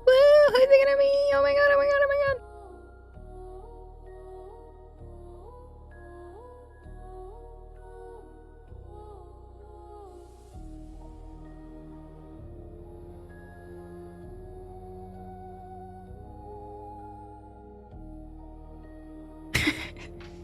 Oh my god, you guys. I am cracking up right now, Solange. Look at this. And guys, bing bong bing. Dark Desert Highway won. On a dark desert highway. Cool wind in my hair. Kim's gonna punch me. Bing bong bing.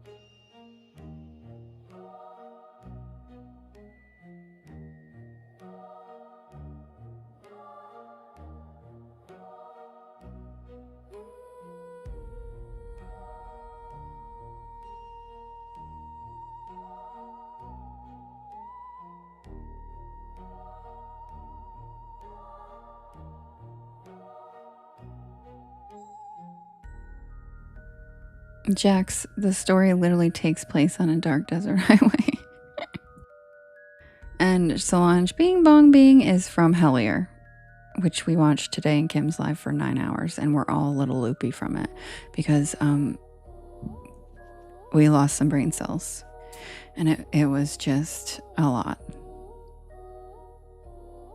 And they do it in the show. Bing Bong Bing. It's a lot. So now I just like to mess with Kim, and Skrill is messing with me by typing Bing Bong Bing.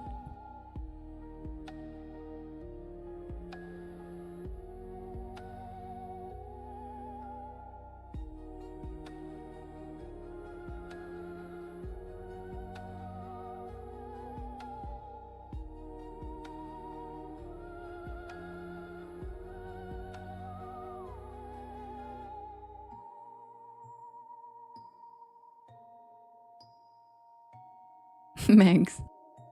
Leo baby, thanks for the follow. Welcome to the porch. I'll be right back with Dark Desert Highway, guys.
Wee! Thanks, Viola.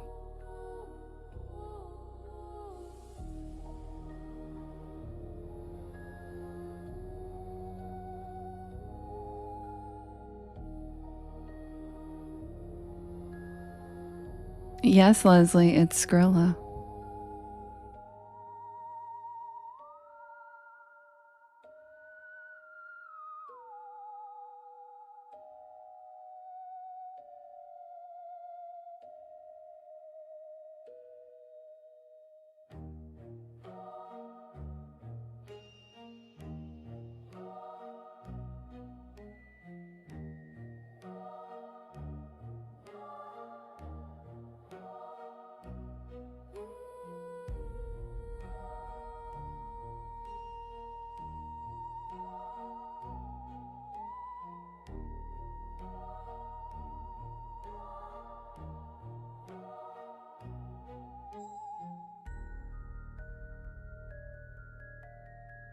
Thank you, Brandy, for the roses.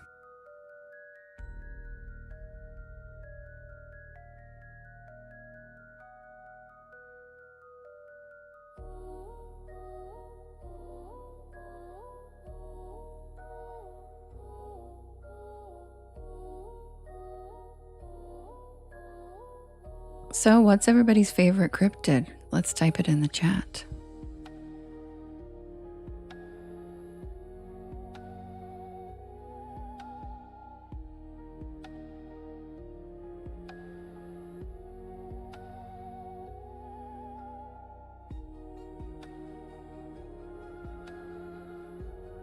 Good choice, Mace.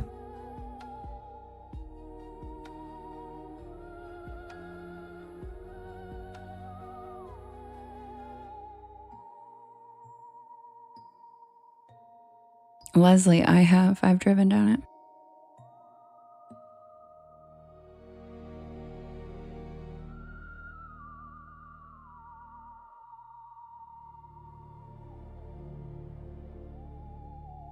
I've also walked on the end of it, which is Santa Monica Pier.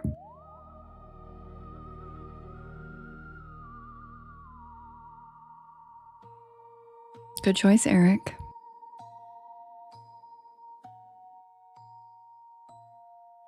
Good choice, Mermaid. Jimothy, I agree. I'm obsessed with Jimothy. I can't handle him. Erica says grilled cheese.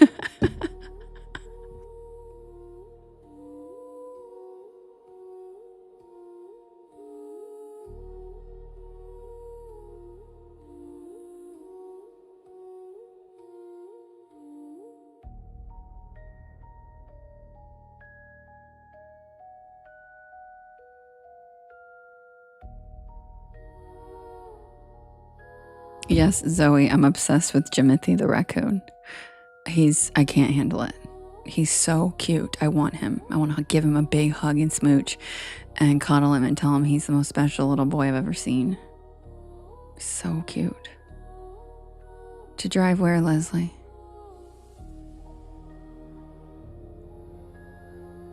Oh, hell yeah, Scarlett. I want to see it.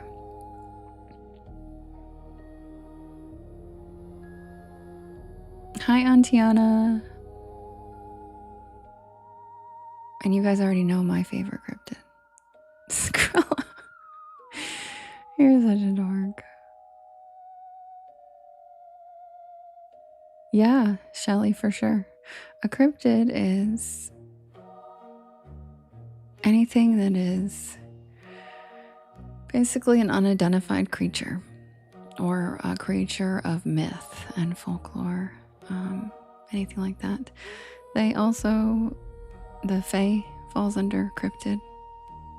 So even fairies, sprites, gnomes, goblins.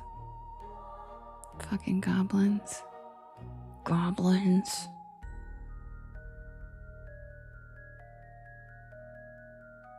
Did I just say that Skrilla is my favorite cryptid? No, I didn't say that. He's not a cryptid. But he does dress up as Mothman for me.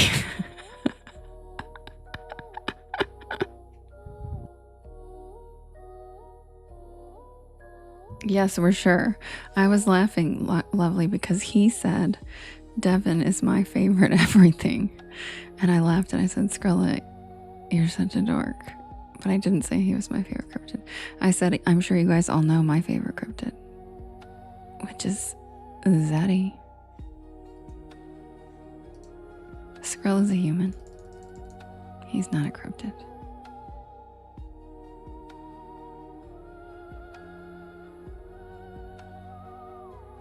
Aliens and Fae. I love that, Lovely.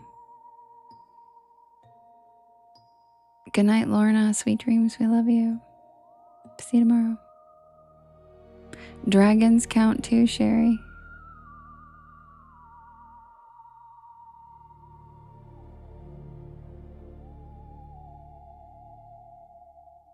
It was dark desert on a dark desert highway, Lovely. Oh, Possum says her favorite cryptid is were-kitties. Were-kitties. Yeah, I think Lovely just wanted to call you a cryptid too, Skrilla. You missed her joke earlier. She made a really naughty joke about, like, you would have loved it. You would have loved her joke. And it went right over my head for a few minutes. And I was like, what? And then I was like, oh my God. She said, oh, that was obvious. Yeah, you wanted to call him a cryptid. Yeah, you missed it. One of the titles of the story was, oh Lord, she coming. Okay. And she said, is that the story with Skrilla? I was like, Lovely. Oh my goodness. Naughty.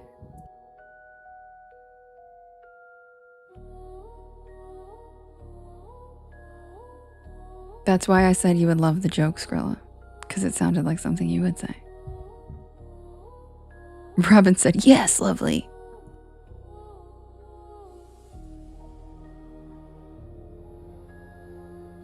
Yeah, me neither, Justin. It took me a minute.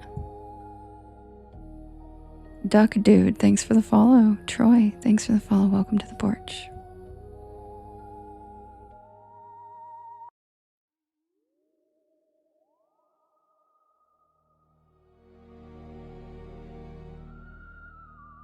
Yep, I was. I was like, I don't tell y'all unless you vote for her. I'm not telling you which one it is. That's why you asked what the title of this one was, right? So you can keep track. You little shit. You're so cute and funny. You're so cute and funny. You got it right off the bat? Wait, which one, Rachel? Oh, the joke, yeah.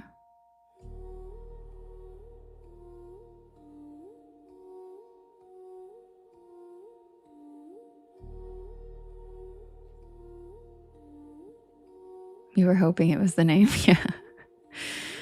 That would have been really funny. But I don't feel like anybody would have gotten. That would be way too obscure for most people to get. Oh, is this a joke taken, Bacon? I love jokes. What do you call when you go number 2 in a haunted hotel? A spooky shit? I don't know. Robin, thanks for the map of Polaris. Spooky Dookie? A spooky dookie. Oh my God, I got it right. Holy shit, I got it right. That's embarrassing. I actually got it right. Wow, that's embarrassing. I literally got it right. How embarrassing. Exactly. Oh, so very ordinary said, today's cryptid is tomorrow's discovery. You're right. I know I've been hanging out with you guys too much. I got it right. I was like, spooky dookie. Okay.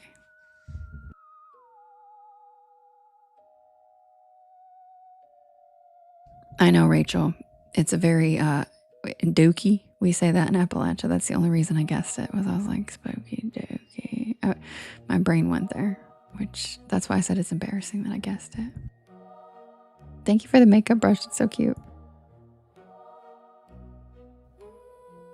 Submitted for the approval of the Porch Pal Society. This is the tale of the Devil's Highway. Hi, Miriam.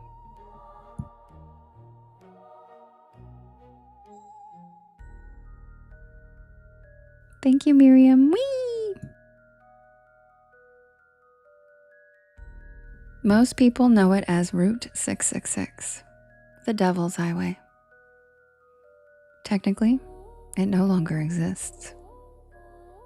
In 2003, the stretch of highway running through parts of New Mexico, Colorado, Utah was officially renumbered to US 491.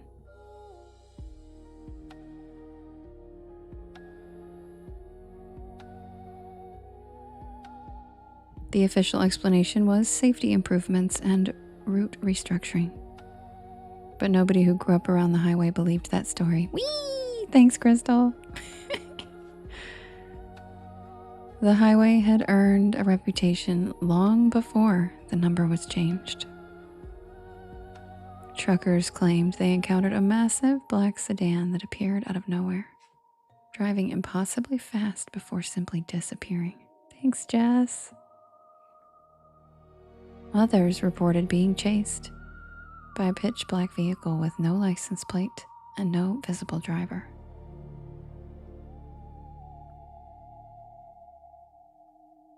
There were stories of phantom semi-trucks. Whee! Thanks, Miss Mystic. Phantom semi-trucks that barreled directly toward oncoming traffic before vanishing inches from impact. The older stories came from people who lived near the highway. They described seeing cattle gathered silently along the roadside. Not grazing, just staring. Entire herds standing perfectly still for miles. Others claimed to have encountered unnaturally aggressive animals that refused to move out of the road. Ranchers occasionally spoke about livestock found mutilated under strange circumstances. Thank you, Holly. That's so cute. Feeding rumors that something darker wandered the desert after sunset. And then there were the stories that never made the newspapers. People disappearing after pulling over. Abandoned vehicles with the doors hanging wide open. Drivers who insisted they had mysteriously lost hours of time on that road. Now, whether those accounts were true or not didn't really matter, because Route 666 had become one of those places where every strange thing that happened was absorbed into its mythology until the road became an entity itself.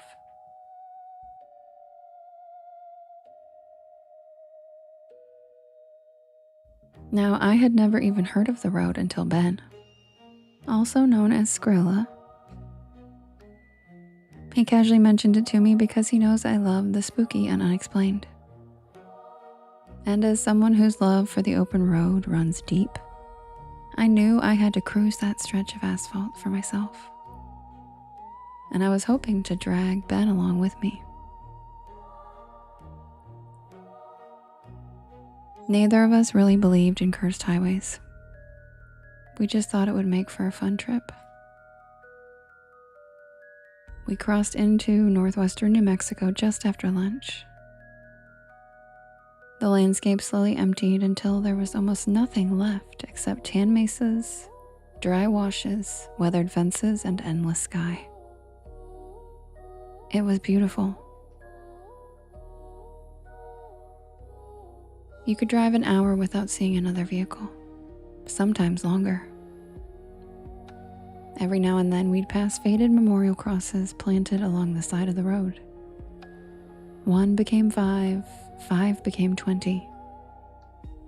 By late afternoon, I had stopped counting.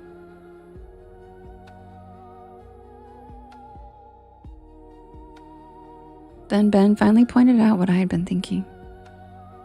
There were an alarming number of memorials. And the road itself wasn't difficult to drive. Long straight stretches, gentle hills, good visibility. Thank you, Jenna. Nothing about it explained why there had been so many tragedies on this lone stretch of road. Near sunset, we spotted what looked like a scenic turnout overlooking a shallow canyon. We pulled in to get out and stretch our legs. and I immediately noticed the silence. No insects, no birds.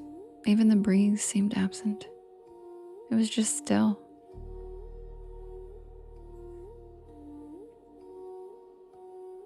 Ben looked over the edge of the overlook and took some pictures while I wandered toward a weathered wire fence running along the edge. And that's when I noticed the cattle.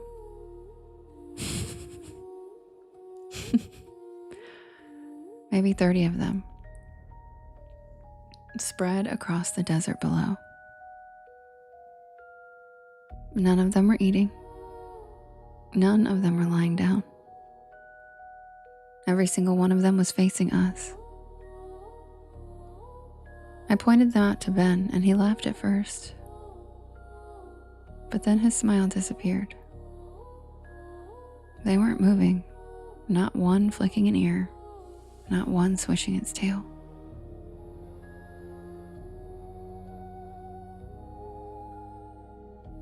It looked like someone had paused reality.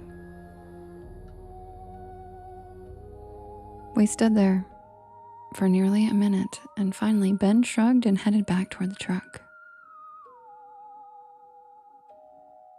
The moment his hand touched the driver's door, every cow turned at the exact same time, like dozens of mannequins rotating together.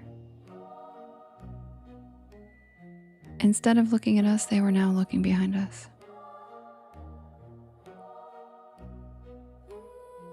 Ben slowly lowered his hand from the door handle, and I turned to look, and there was nothing.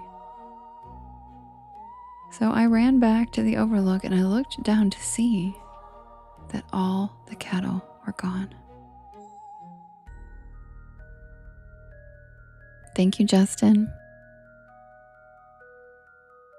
The entire field was empty. What the actual? Ben came running over, firmly grabbed my hand, and very sternly said, "Devin, respectfully, get your ass back in the truck now." Fair enough. I listened because he was right. My self-preservation instincts aren't really the best. Neither of us said another word until we were back on the paved highway. No more scenic overlooks for us. Yeah, respectfully.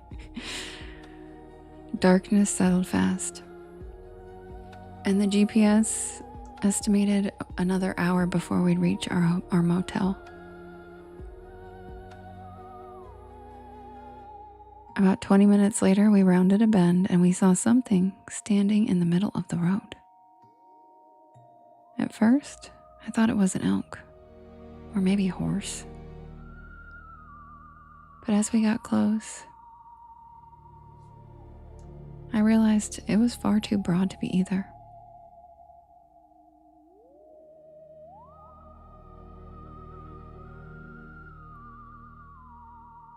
Ben slowed down to almost a crawl as we got closer to it, and the animal didn't move. And then we could clearly see that it was a bull, an enormous black bull. Its horns stretched so wide, they nearly reached both lane markings. It wasn't wandering. It was just standing perfectly square in the center of the lane.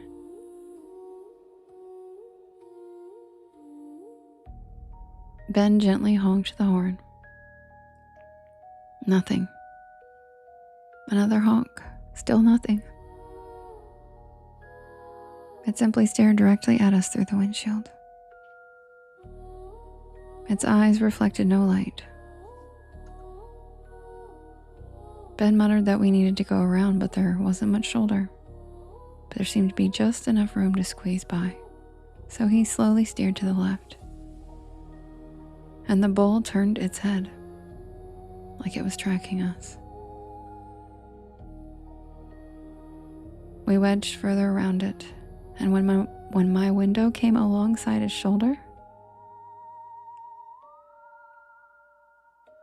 I could finally grasp how massive it really was.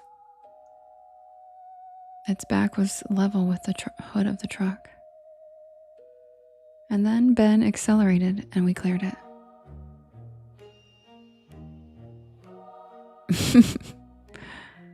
Both of us instinctively looked in the side mirrors. And there was no bull anywhere in sight. Thank you, Brian. That's so cute. Just empty pavement for miles.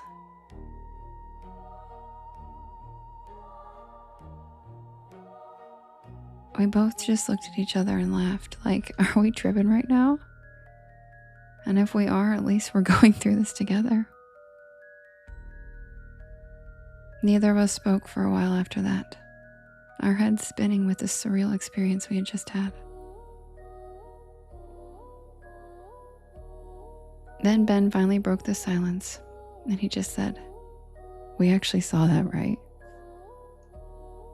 I nodded in disbelief and then scooted over and leaned my head on his shoulder. And we just rode for a while in silence, processing.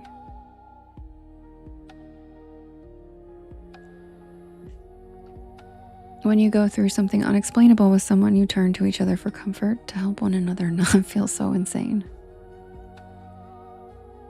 About 30 minutes later, the truck lurched and the steering wheel jerked violently. A flat tire, great. Ben managed to pull onto the shoulder without rolling the rim. Skillfully, I might add.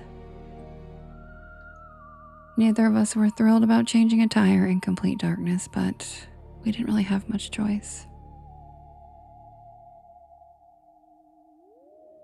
Ben grabbed the jack and I held my inadequate flashlight.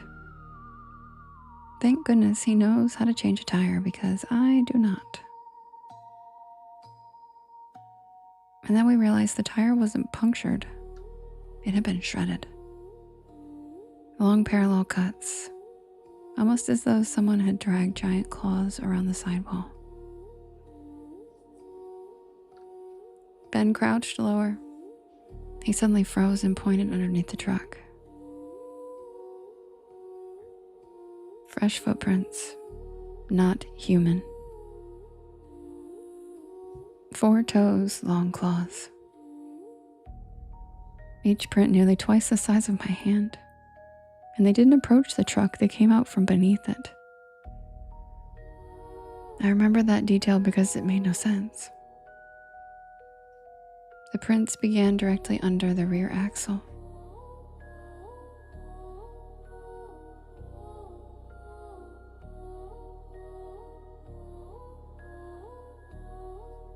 Ben quickly got the spare tire put on and we both climbed back inside.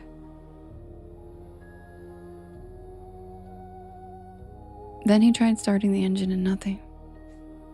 Again, nothing. The truck was dead, but the dashboard lights remained on. The battery was fine. It just simply refused to crank.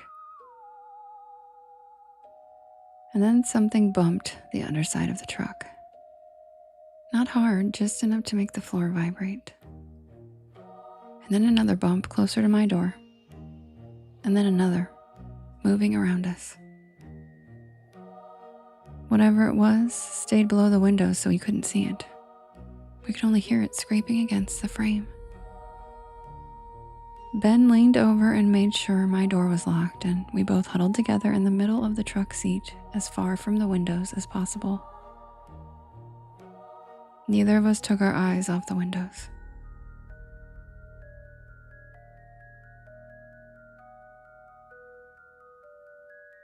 Minutes passed, but it felt like hours. And then I noticed movement in the passenger mirror. Something low and black running alongside the truck. It disappeared before I could focus on it. A second later, it flashed past Ben's mirror and then mine again, circling. It kept staying below window level, almost deliberately, like it knew exactly where we couldn't see it. The truck rocked, once, twice, hard enough to make the suspension creak. And Ben whispered that whatever was outside was trying to tip us. The third shove lifted my side several inches, and I heard gravel sliding underneath. Another hit, stronger. This time the truck actually shifted. Then came a sound I'll never forget. Heavy breathing, directly beneath our feet, like something enormous had crawled underneath and stopped to catch its breath. The floorboard slowly bowed upward. Something was pressing against it from below. The metal groaned and the floor of the truck rose. The jack, which Ben had accidentally left outside, suddenly flew out from underneath us and disappeared into the darkness. Not rolled, it was thrown. We both saw it. And then as suddenly as it began, everything stopped. And then it was just absolute silence. Ben turned the key in the ignition one more time and the engine started instantly as though nothing had ever been wrong. We both smiled at each other and chuckled as he pressed on the gas and we hauled ass out of there. We didn't stop again until we reached civilization. I have no idea what we experienced out there in the desert. But I can't help but wonder if somewhere out there, on the lonely stretches of the highway once known as Route 666, another traveler is slowing down tonight after spotting something standing silently in the road, trying to decide if what they're seeing is perfectly ordinary or the beginning of the next story someone will tell about Route 666, the Devil's Highway.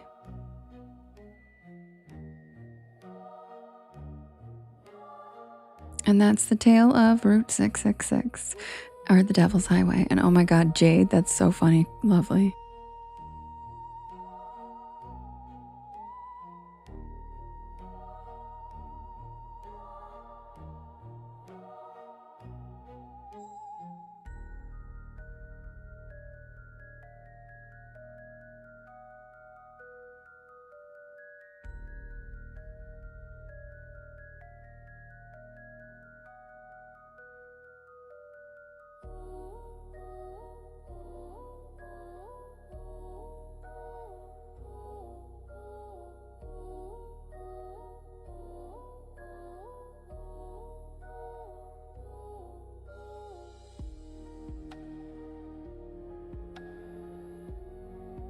Thank you, Crystal.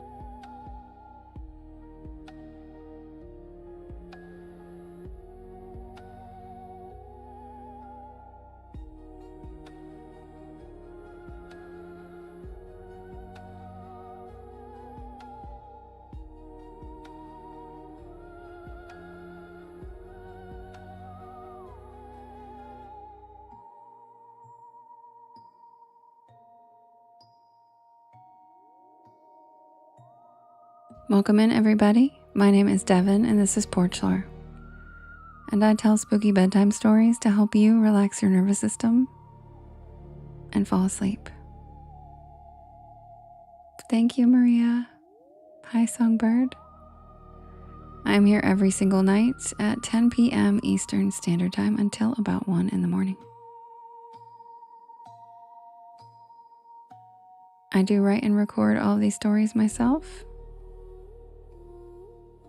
and you can listen to them whenever you would like on my YT channel, as well as all of the podcast streaming sites. Woo, Nate, thanks. Woo.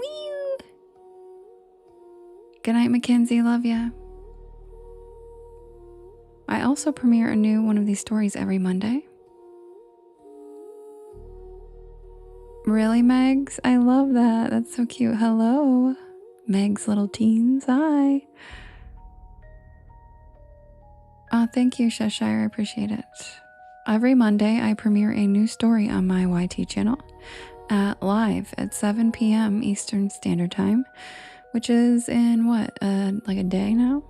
So on Monday, you feel free to join us over there. We have a live chat. You get a first listen of the new story of the week, and it's really fun. And then I come back over here at 10 and read them live.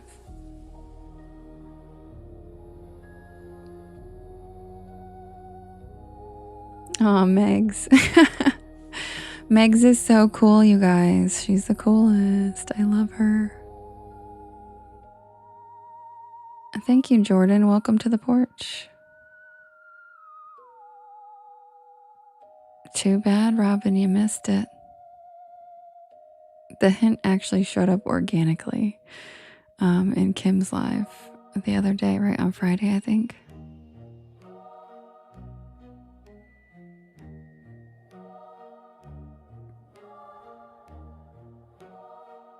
You have to get up and go for work. Oh, you can take us to work with you if you want. All right, guys, I'm going to set up the next poll and I'll be right back. If you guys could do me a big favor while I am setting up that poll, if you could hit that share arrow in the bottom right hand corner, there is a little yellow circle with 2 arrows chasing each other that says repost. And that puts my live into your friends' FYPs and helps us grow this beautiful porch of ours. Also lovely, you missed it last night. Somebody called you out on not updating the list. And I was like, oh God, she's gonna be on top of it. Yes, thank you for reporching. And you can always undo the repost and redo the repost, and it helps refresh it. No, the Poplar Creek isn't on there. And I don't remember who pointed it out last night, but somebody brought it up in the chat. And I was like, she's gonna be. It's the Tale of Poplar Creek. The actual story is the one that's in the title graphic at the beginning with the cat staring at the candle.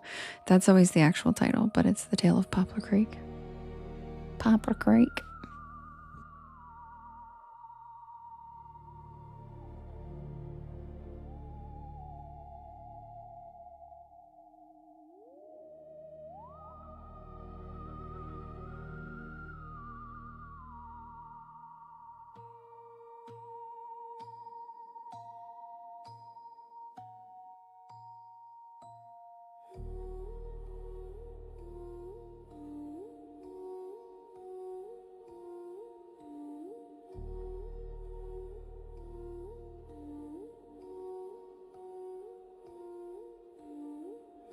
That's beefy. Lovely.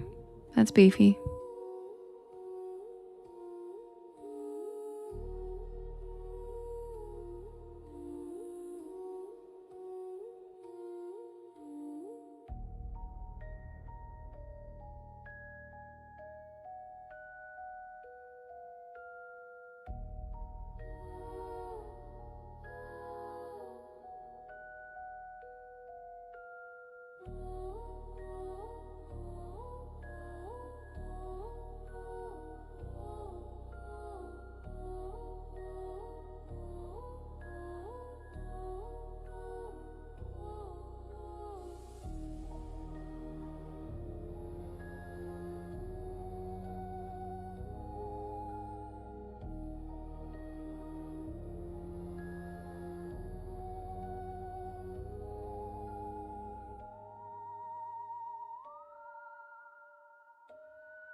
Okay, you guys. We've got... the poll is ready. Hi, Drew. We have... and it's Silly Story Title Saturday if you're new here. So these are not the normal titles. We're just being silly. We have Choo Choo Motherfuckers, Mr. Poopy Paws, Date Night Gone Wrong, Whoop Whoop Pull Over, and Here's a Tissue for My Haters. You can vote in the blue box in the top left-hand corner. And you can vote for more than one story, and you can vote up to 50 times. Who's it gonna be?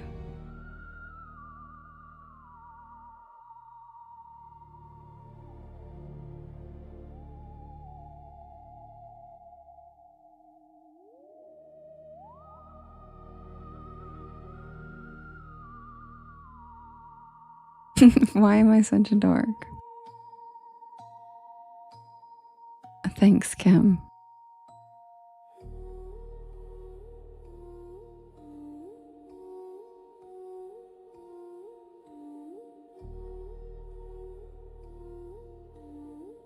Robin, that's the fun part, is my titles.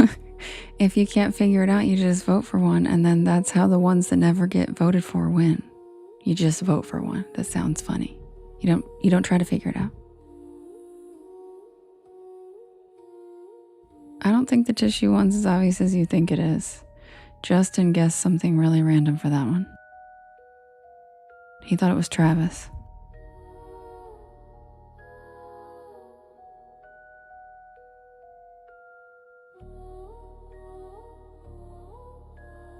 Lovely, shut up. I can't reuse them if you blow them all.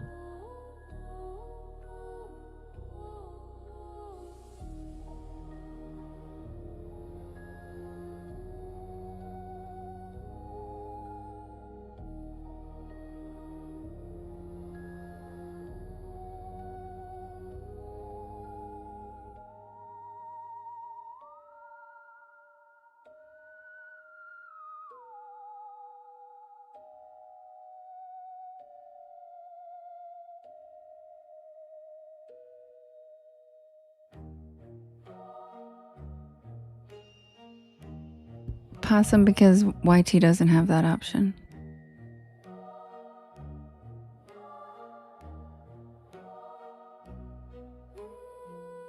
And there's only 19 people over here. And then how would I decide? There'd be 2 different polls.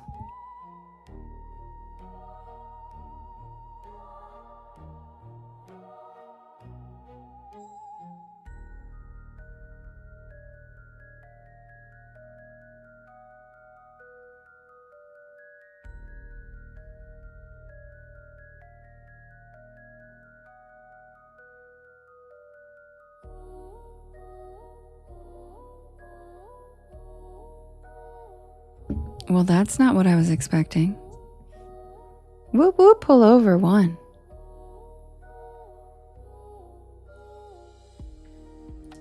I was not expecting that one to win.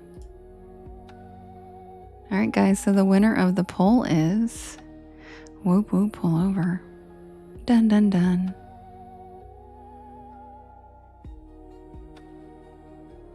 Okay, good, lovely. Good.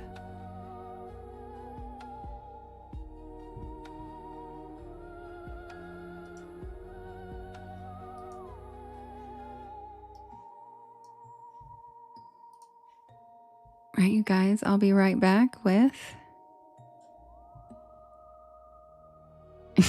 Lovely, you're out of control. Maybe if you had voted for it, you'd know what story it was. And it's really probably the easiest one in that entire list, to be honest. It's hilarious. You lost. Oh, man. I'm talking shit and she really did vote for it. Damn it. Damn it. It's literally, just think about the word, lovely. Think about the word. What story would I be saying? Choo choo, motherfuckers. Come on. All right, the winner is Whoop Whoop Pull Over. And I'll be right back with that story.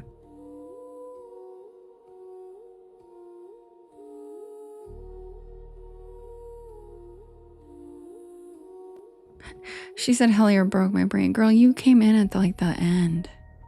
You don't even get to use that as an excuse.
But yeah, Possum, don't worry. Justin votes for anybody who wants it over there.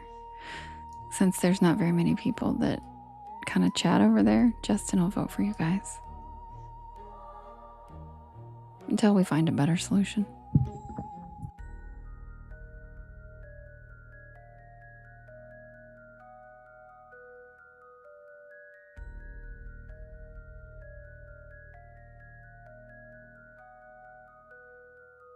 Lovely, why wouldn't you just wait until it wins someday?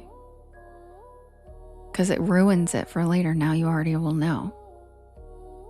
Or why wouldn't you just sit there and think about it for a while? It's literally not hard.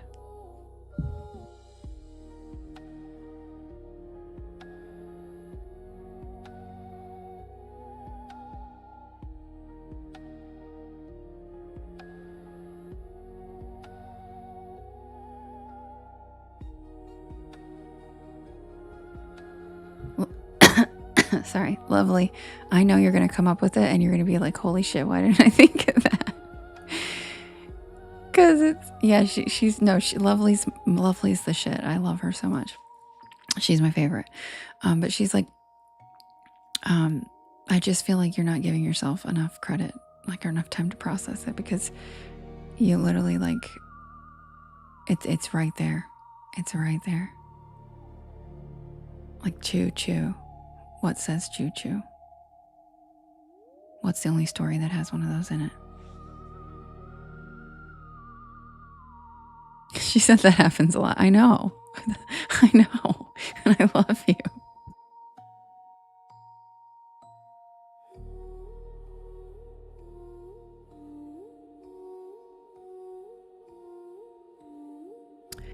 Yeah, Possum, they have polls, but it doesn't allow as many stories as I put on the polls. It only allows like 2 options, which sucks. At least what I've seen. And it still wouldn't change the fact that that would be giving like 19 people decision over a story that 500 people are going to be listening to. And I get over 500 votes over here. So I just feel like it's more fair to have the poll on TT.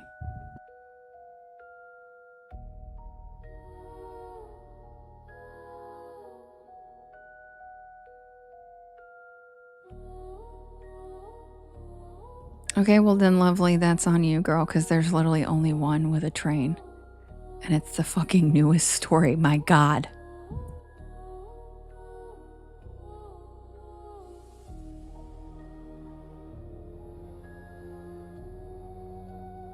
Yeah, she's the best. Lovely's the sweetest heart on the planet. See, I told you you'd say, oh, duh. It's like, when would I be like, choo choo, motherfucker, in any other story? Maybe the one where I jump on the train and ride away as they stare and watch me leave.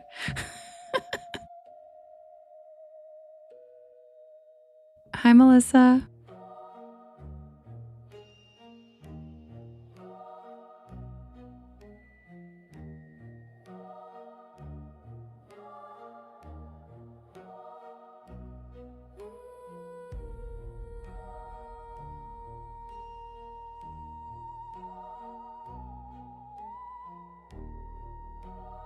No, I'm not mean to Lovely. We just joke with each other. She's from New England. That's how they talk to each other and show love. She says, I'm raw dogging. I love you, Lovely. Raw dogging ADHD. Yeah, see, Reverend. Yep, exactly. Lovely and I just talk shit to each other all the time in a funny way. I love her so much.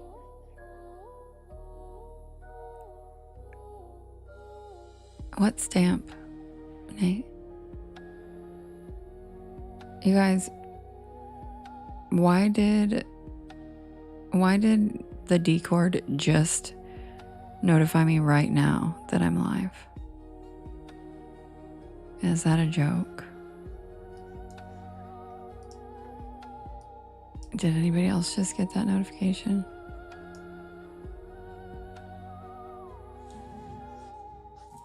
Matt, you sound like that story. You sound like the Clover Door. Not cool.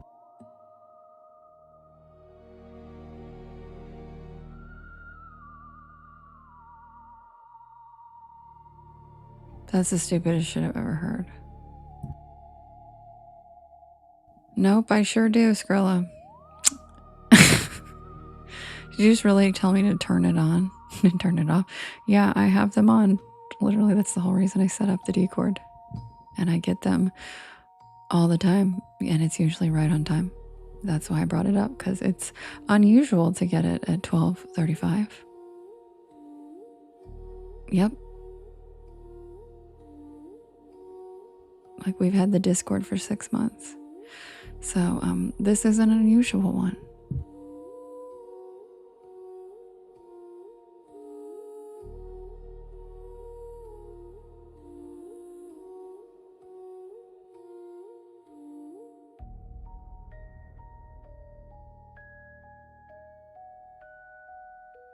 Hi, Heidi.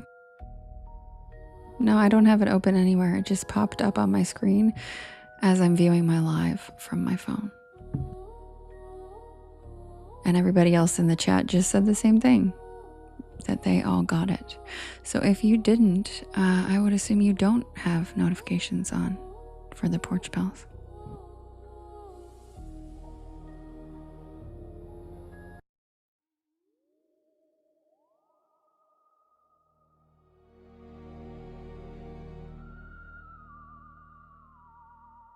I know, lovely. That's what I just said.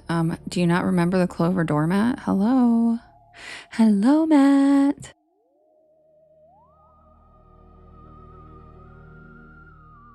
Yeah, Viola. Yeah, we all did. It's ridiculous. I have no idea why. It's so weird.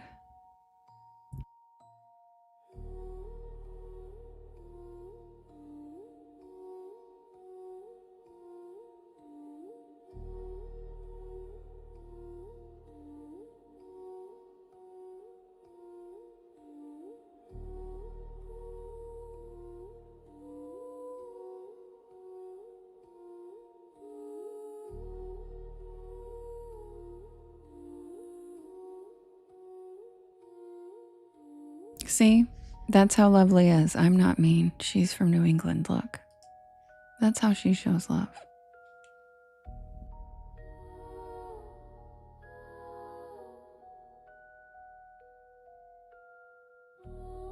Oh, it wouldn't let me pin her comment.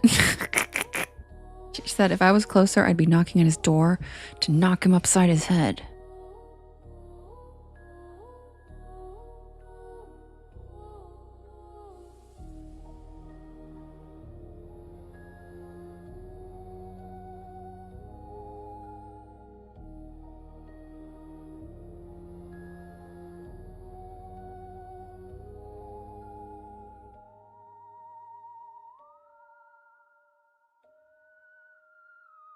Yep, Megs, I know, for sure.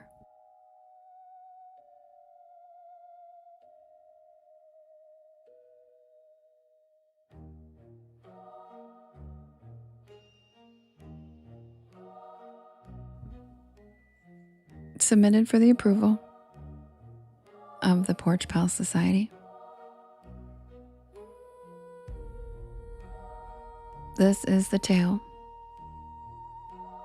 of the hitchhiker.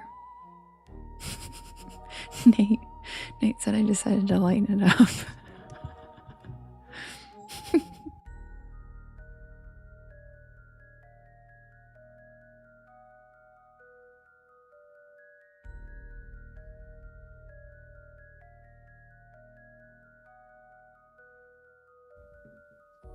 I've always enjoyed the solitude of the back roads. The endless winding stretches, the whisper of wind through the trees, and the open spaces offer a calm I could never find in the city. This trip was meant to be a reset, a break from the daily grind, and the idea of driving alone for hours through quiet scenic routes was exactly what I needed. But I couldn't have anticipated what the road had in store for me this time.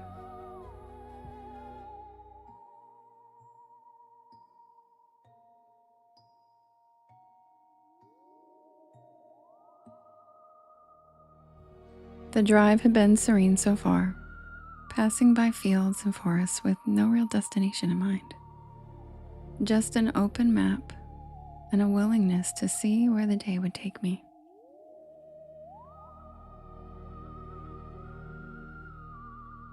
I've never liked the pressure of having to get to a specific destination by a certain date or time. I enjoy taking in everything the American road trip has to offer. Taking exits when I see one of those brown signs for some random historical marker. You know the ones. They're my favorite. AMG said poor Ben needed a break from driving. I have learned so much about this vast country of ours just by slowing down a little bit and paying better attention to my surroundings instead of my phone. You'd be amazed what you can experience when you make an effort to be more present. It's good for the soul. Or, at the very least, it might make for some good stories.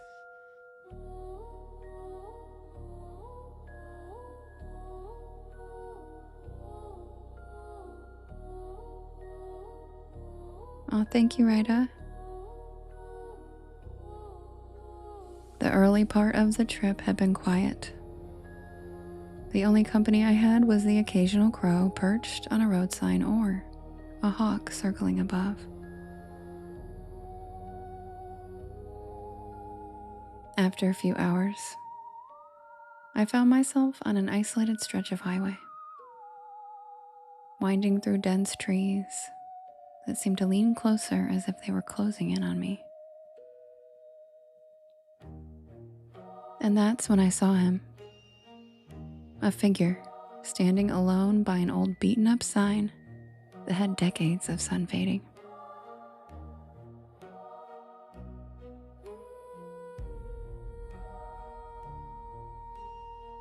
The man wore dark, simple clothes, a flannel shirt over jeans, and he carried a small, worn duffel bag slung over one shoulder. He had a calm, almost expectant look, as though he had been waiting for someone or something. And against my better judgment, I slowed down, my eyes fixed on him through the windshield. There was just something in his expression, a mixture of hope and resignation that compelled me to pull over. I still can't explain why in the world I let this random man get into the passenger seat of my car, because I know that's crazy, and I have never picked up a hitchhiker before in my life. But all I can say is this: I am someone who can feel other people's energy very well, and this man emulated light. His energy was so bright and warm, I felt he truly needed my help, or at the very least, we were meant to cross paths. I could feel it. Thank you, Kate. As he got into my car, I noticed that he carried himself with an air of quiet calm. He settled into the passenger seat without a word, merely offered a polite nod, and then we resumed our drive in silence. He gazed out the window, his eyes fixed on the passing trees as though he was seeing something that I couldn't. As we drove, he began to share tales about the places we passed, almost as though he was narrating them for himself rather than for me.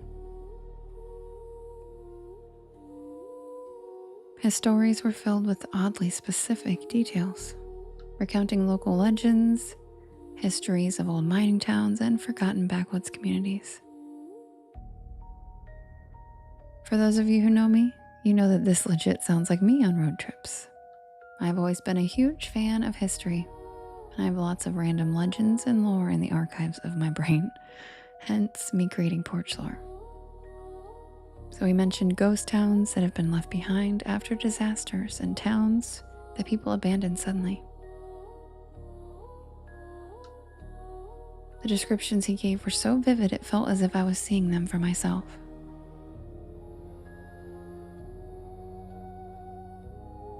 But as I listened, an unsettling feeling began to creep in.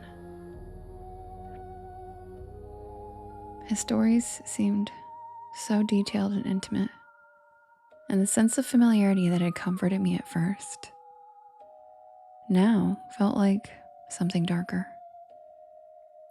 Like these memories weren't merely heard secondhand, but instead were experiences that he had lived through himself.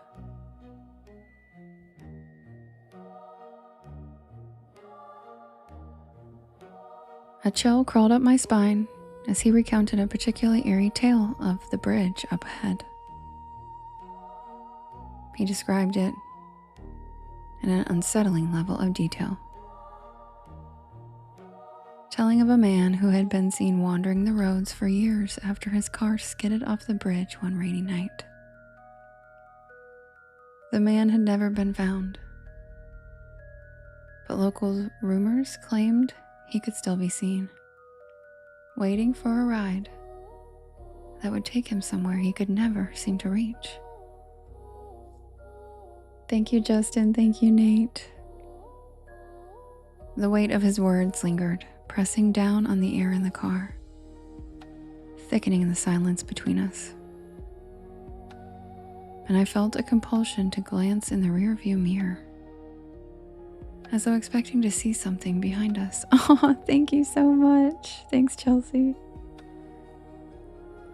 But the mirror showed only the road and the blurred outline of trees.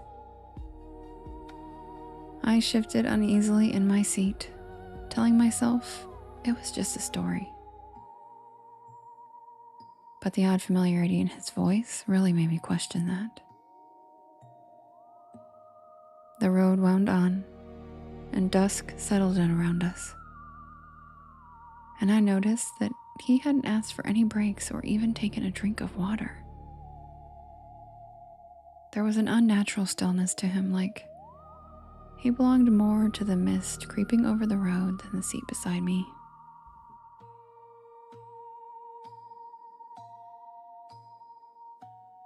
Thank you, Tam Bam. That's so cute. Thanks, Viola.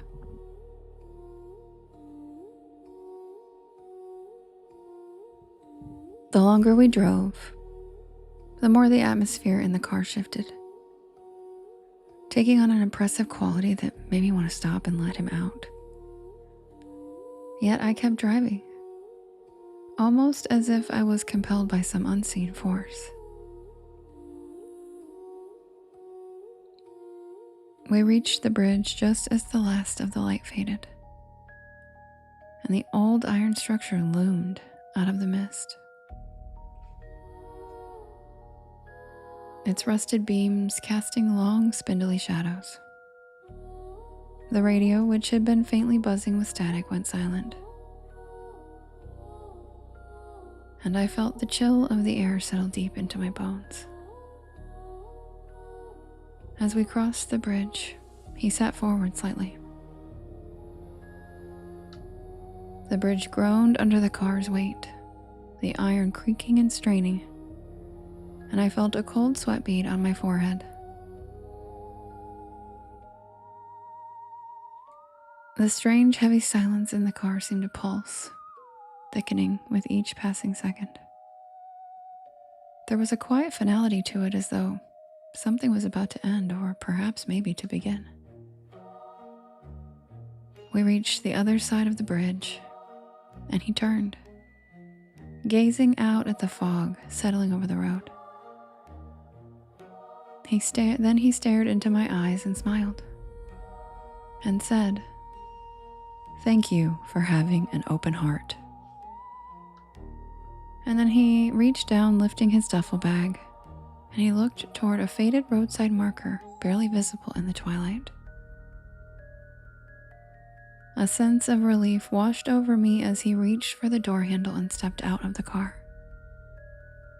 His movements measured and deliberate. And as he stood by the side of the road, he smiled at me one last time and waved, as a low fog drifted across the road, obscuring him from view for just a brief moment.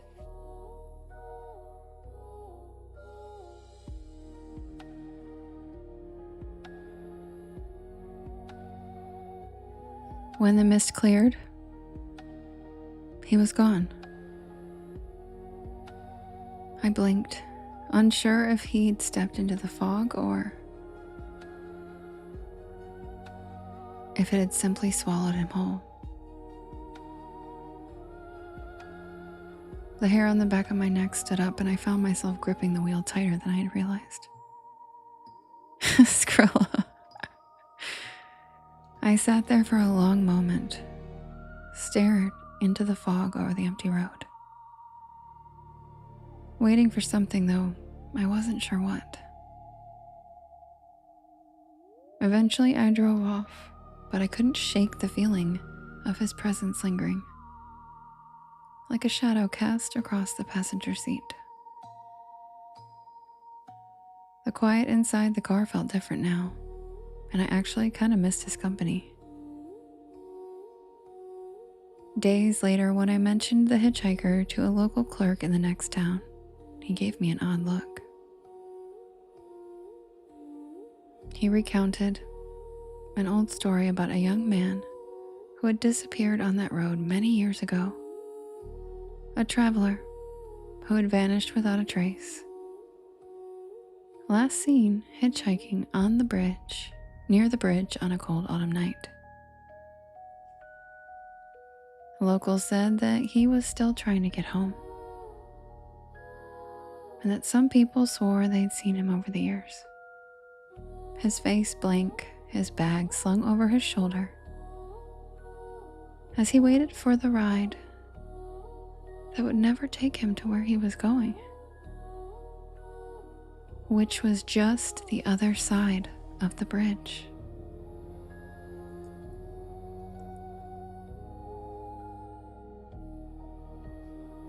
I still don't know if he was real, or maybe I toked a little bit too much last night while cruising. But sometimes, on those quiet back roads, I catch myself glancing at the passenger seat, half expecting to see him sitting there, waiting silently for the journey to begin again. And to be honest, he wasn't bad company. If I ever see him again, I will absolutely stop and pick him up. He can ride shotgun anytime.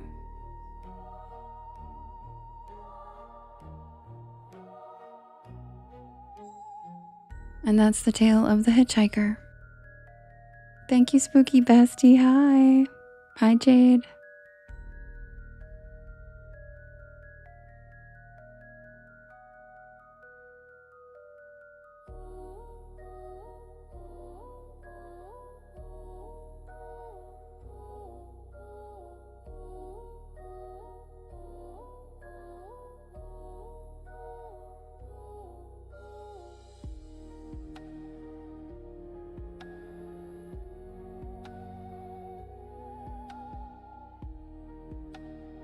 Welcome in, everybody. My name is Devin, and this is Porch Lore. And I tell spooky bedtime stories to help you relax your nervous system and fall asleep.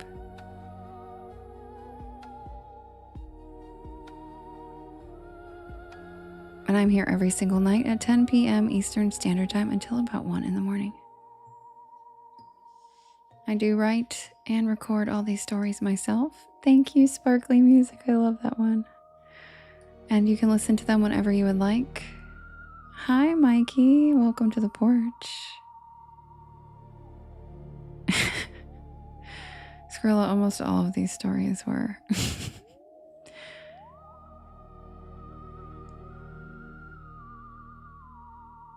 You can listen to any of these stories on my YT channel as well as all of the podcast streaming sites. Thank you, Luna. Yes. And I premiere a new one of these stories live on my YT channel every Monday at 7 p.m. So we will have a new story on Monday.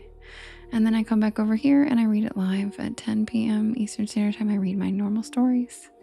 And there's a bedtime stories playlist on my YT channel that will help you fall asleep. Most of the Porch Pals can attest to it that by about the second story, you'll be asleep. The lives are more for community and hanging out. A lot of the Porch Pals do fall asleep in the lives though, but the YT page is almost a guarantee fall asleep. So feel free to check it out. I am also on all of the podcast sites. So the links are in my bio. Thanks for being here. Welcome to the porch. Happy Saturday. There you go, Scarlett.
Here you go, Scarlett.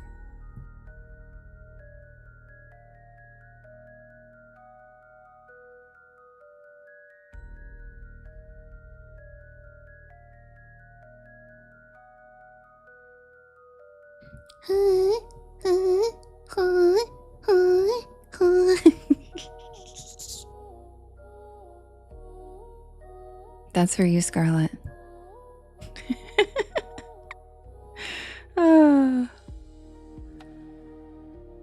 Thanks, Luna.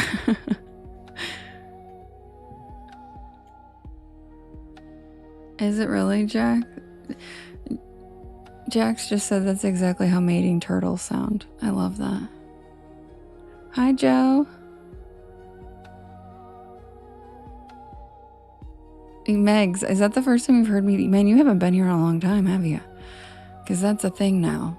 That's the thing now. They'll type it in the chat for me and I'll do it. They'll go, ooh, ooh. How did I come up with it? I mixed up a bunch of random things that I love from different things. Like that alien noise you hear is actually from Lil Wayne and Rick Ross John. Roll up the choppers like it's December 31st. And then there's a little bit of all kinds of different things that I mixed together. Megs, yeah, Wheezy F baby, that's right. Tonchi.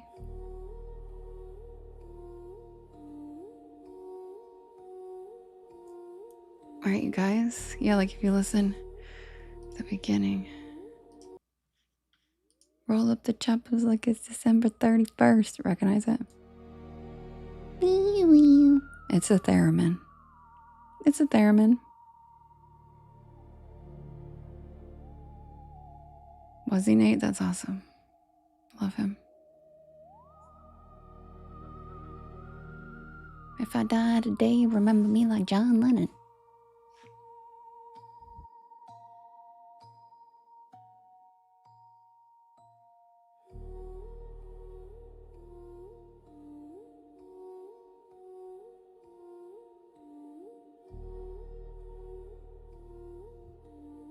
Thank you, Yaya. That's so cute.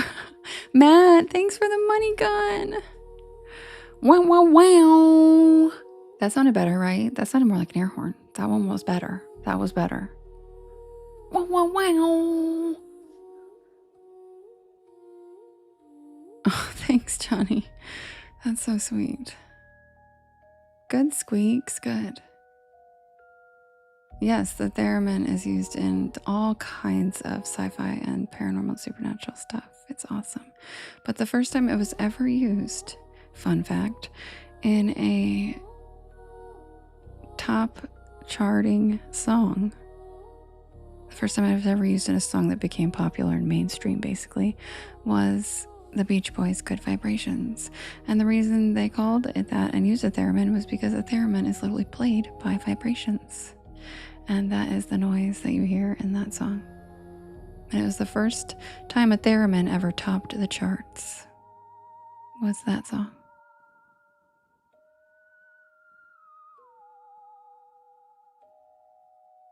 And if you guys have never seen one played before, give it a goog because it's wild. It uses the frequency of your body, like from your hands. You like wave your hands in front of it, and I'm not kidding. It's the coolest thing ever.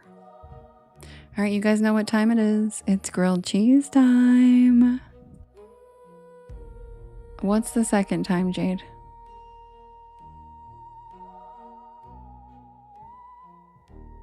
Of you hearing that? Well, you're one of my mods. You're gonna hear my fun facts a lot. We've got 118 new porch pals on the porch tonight, and they haven't heard it. So you're gonna hear my fun facts more than once. Sorry, Jade. Sorry that too much knowledge for ya. See? Look how many new people there. I'm new. Yep, exactly.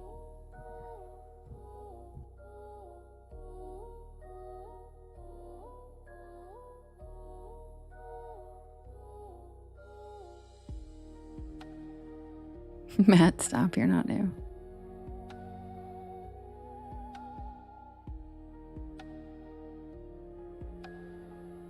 Good night, Cassie. Sweet dreams. See you later.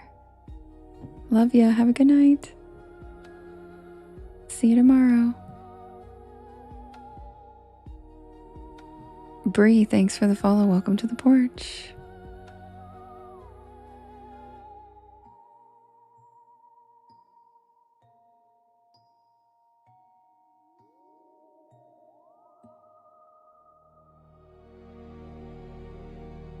Oh, extra sharp cheddar grilled cheese. Hi, Rochelle. All right, you guys. Thank you, extra. All right, you guys. Grab a beanbag chair, grab a hammock, sit back and relax. Welcome to the porch. I will be right back with the tale of the night shift at Sycamore Diner. And if you like grilled cheese, you might as well make one now, because you're gonna be craving it afterwards.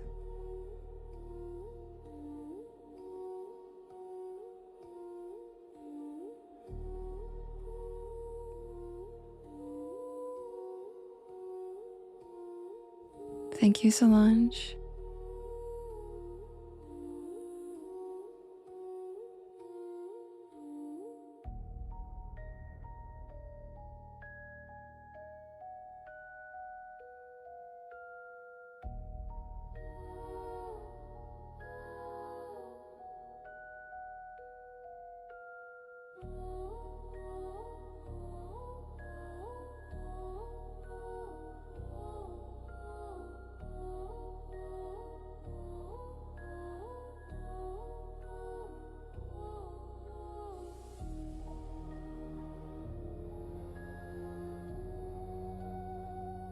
Woo! Thanks, Leo. Thanks, Yaya.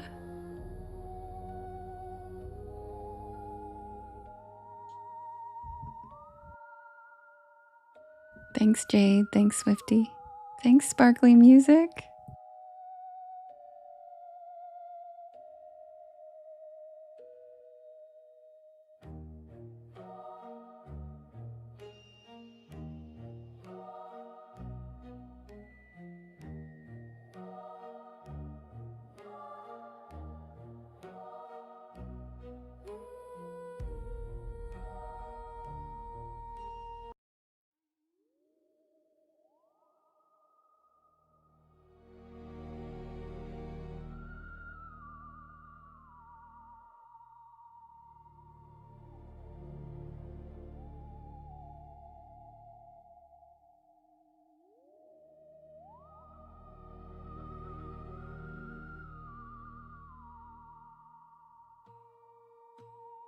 Me too, Yaya. It's the best kind.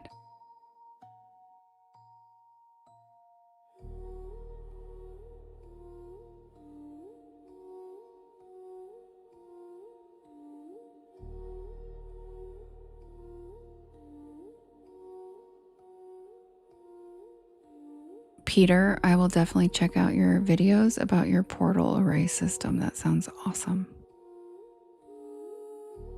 That sounds fascinating.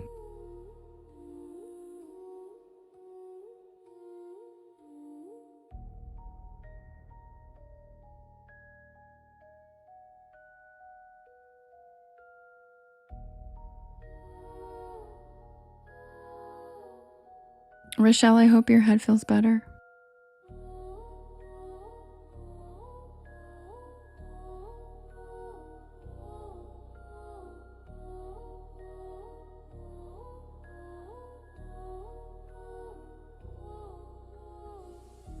Submitted for the approval of the Porch Pal Society. This is the tale of the night shift at Sycamore Diner. Hi, Valentina. Hi, Patty. Thank you, Maria.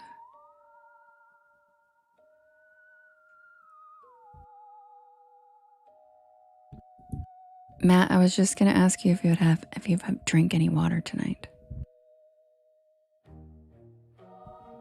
I'm not usually the kind of person who pulls over on back roads at night. Not unless I absolutely have to.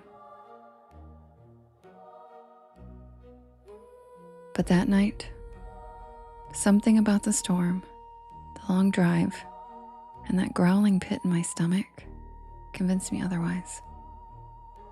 I was hungry. It was late October, and I was headed back to campus after a weekend visit with my friends in North Carolina. I had a midterm on Monday, and my plan had been to drive straight through 5 hours, no stops. But then came the rain. One of those cold, slanted, whispery rains that creeps into your bones and makes the windshield wipers sound like a heartbeat. Hi, Susie Q. I had taken the wrong exit, trying to bypass traffic, and I ended up on a 2-lane back road, surrounded by nothing but pine trees and power lines. Thank you, Leo. And that's when I saw the neon sign. SYCAMRE Diner. The O in Sycamore was flickering like it hadn't worked right in years. But the rest was lit up in a cherry red neon. A tiny beacon in the middle of nowhere. So I figured I'd grab a quick bite, maybe some coffee, check my map, and get back on the highway. But I should have just kept driving.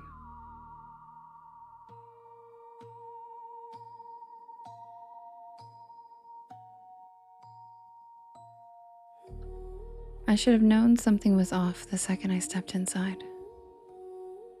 The bell over the door jingled, but not like a normal bell. It made this sharp metallic ping that echoed longer than it should have. The air inside was warm.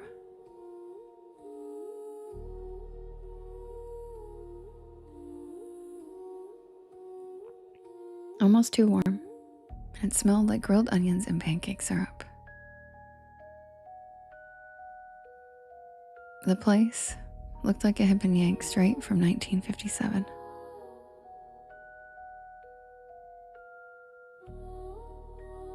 A checkerboard floor, red vinyl booths, a long counter with spinning stools. Thank you, Patty. Even a jukebox in the corner that looked like it hadn't worked in decades.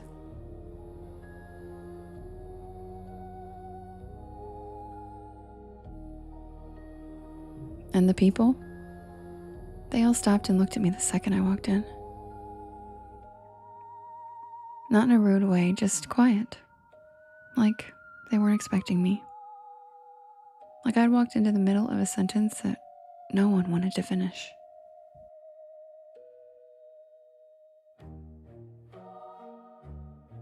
A waitress, tall, with a beehive hairdo and a light blue uniform, smiled and waved me over.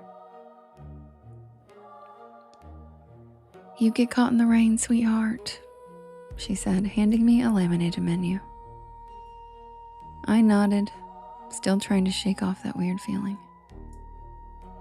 Yeah, the highway's a mess.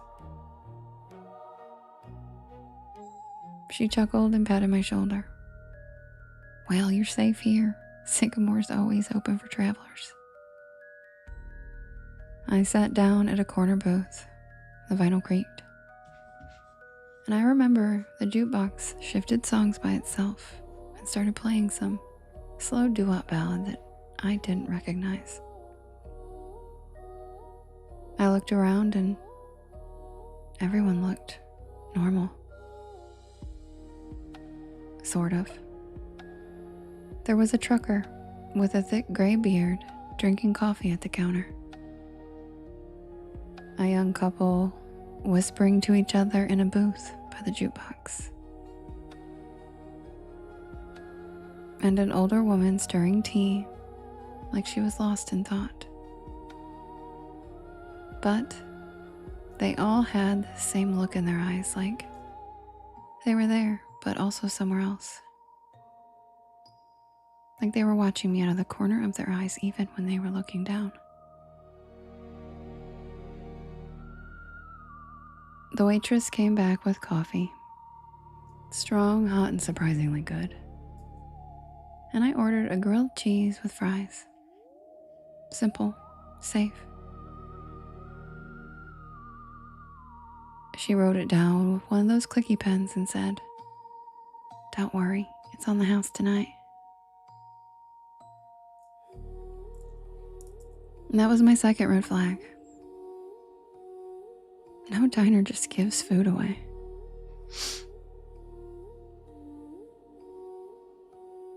While I waited, I took up my phone to check the map. And there was no signal.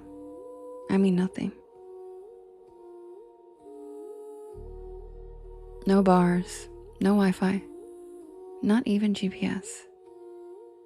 Just a blank screen with a spinning wheel.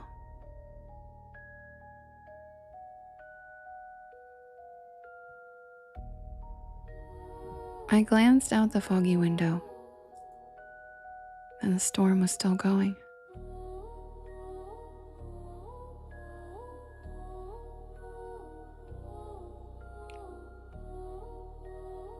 But now the wind had picked up, and I could see the power lines swaying like jump ropes in the dark.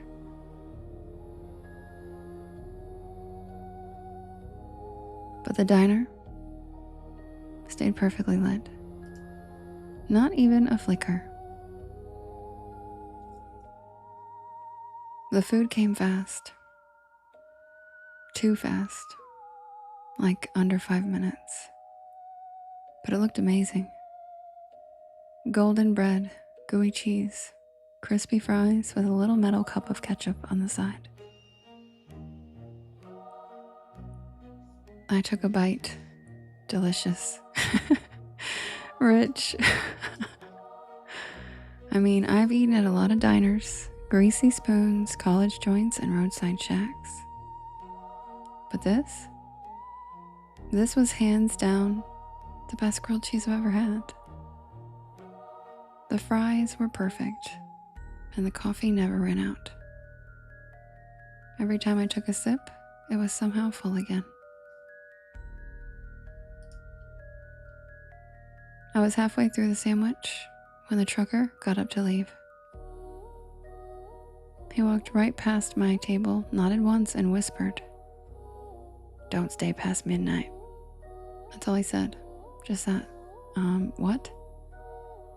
But he was already out the door. The waitress gave me a tight smile and walked over, collecting his empty mug.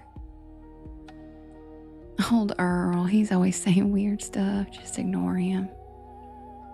But I couldn't. Something about his voice stuck with me. Something about the way he looked at me. Not like I was a customer, but like I was in danger.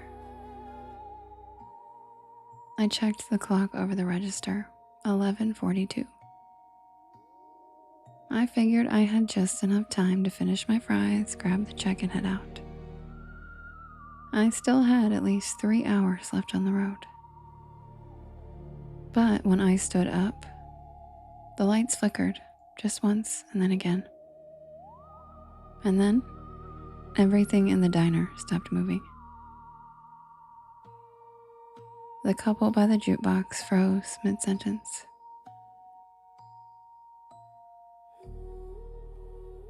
The woman with the tea stopped stirring, her spoon hanging in midair. Thank you, Laura. Thank you, Sharper.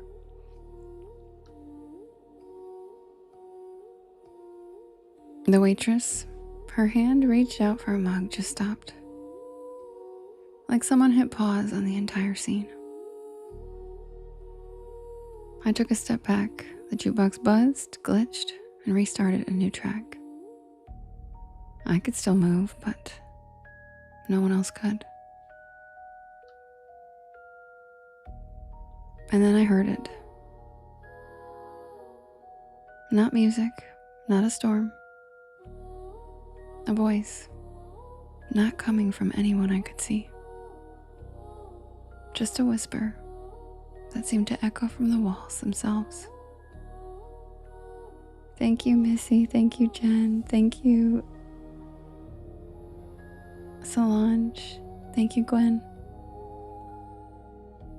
I backed toward the door, my heart hammering in my chest, and I turned the knob. Locked. Of course it was locked. I tried the windows, but they were sealed shut. I started banging on the glass and shouting, but no one was outside. Oh my God, Skrill. That's so cute. Thanks. That was really cute. Thanks. I started banging on the glass and shouting, but no one was outside. Just the wind and the rain and that flickering red sign. SYCAMRE. I turned toward the dining room and everyone was gone. Not frozen anymore, just gone. Thanks. The booths were empty. No plates, no crumbs, no mugs. No sign that anyone had ever even been there. Except for my plate. Still warm and still half-eaten. Hi, Jayliz. And then I saw the waitress.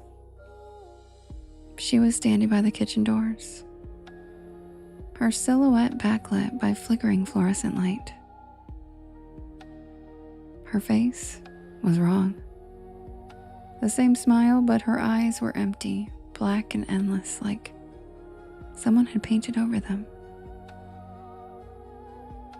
You shouldn't be here, honey, she said in that same cheerful voice. Not yet. I stumbled back, knocking over a chair as she took one slow step toward me. The others, they were waiting, but you just wandered in. She raised a hand and the walls began to shimmer. Literally shimmer. Like heat waves on asphalt. The checkered floor rippled, and the red booths started to fade, becoming outlines and then shadows and then nothing. And then I saw it. Underneath the illusion. It was charred wood, cracked tile, broken beams, and black soot. Like the diner had burned down long ago. I ran. I don't even remember how I got out. 1 second I was inside, and the next, I was on the side of the road, soaked to the bone and gasping for air. My car was still there, pulled up with the ceiling missing, parked on gravel that didn't even look like a lot anymore. Just weeds and puddles. No neon sign. No glowing windows, just nothing.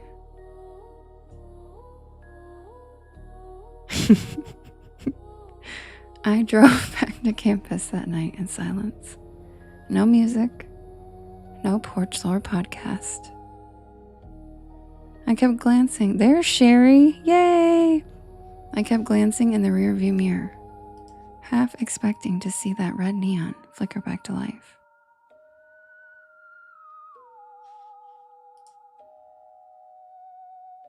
I didn't tell anyone.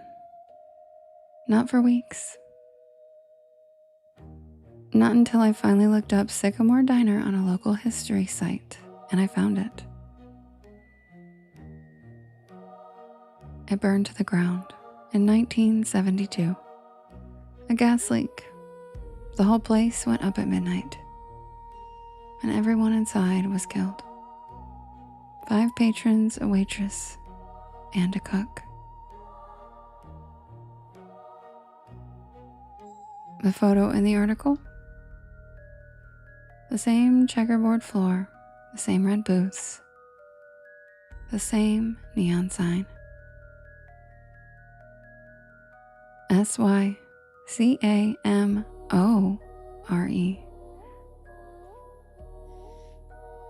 Thank you, Courtney. And in the corner of the photo,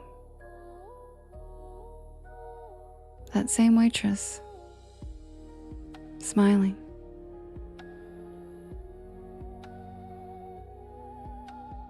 I never took that back road again. I don't even drive at night anymore if I can help it. And every time I see a neon diner sign, something in me flinches just a little. Because I know I was there. And I know I wasn't supposed to be. But the part that keeps me up sometimes, the part that really makes my stomach turn, that was the best damn grilled cheese I've ever had. And I didn't even pay for it.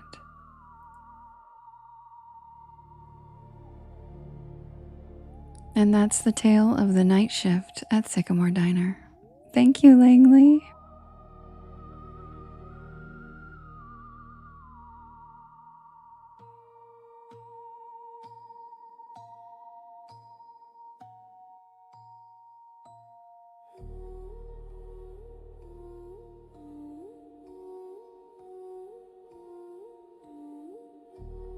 '80s baby, '90s kid. Not books, but all my stories. Yes, all my stories are available there. Jade, good night, Sully. Good night, Porch Pals. I love you guys so much. Thank you for spending your Saturday evening with me. You could be anywhere. And you chose to be here with the Porch Pals. And again, I will see you guys again tomorrow night. Same time, same place, 10 p.m. Eastern Standard Time. And don't forget, Monday's the new story. I hope you guys have a wonderful night and a wonderful Sunday. And if you aren't able to fall asleep, please head on over to my YT channel. There is a playlist tab. If you click on the playlist tab, there is a playlist called Bedtime Stories. And if you click on that and hit shuffle or play all, you will be asleep by like the second story, I promise. And I am on all of the podcast sites too, if you want to fall asleep to them there. First light, you're so cute. And I will see you guys again tomorrow. And don't forget, stay spooky.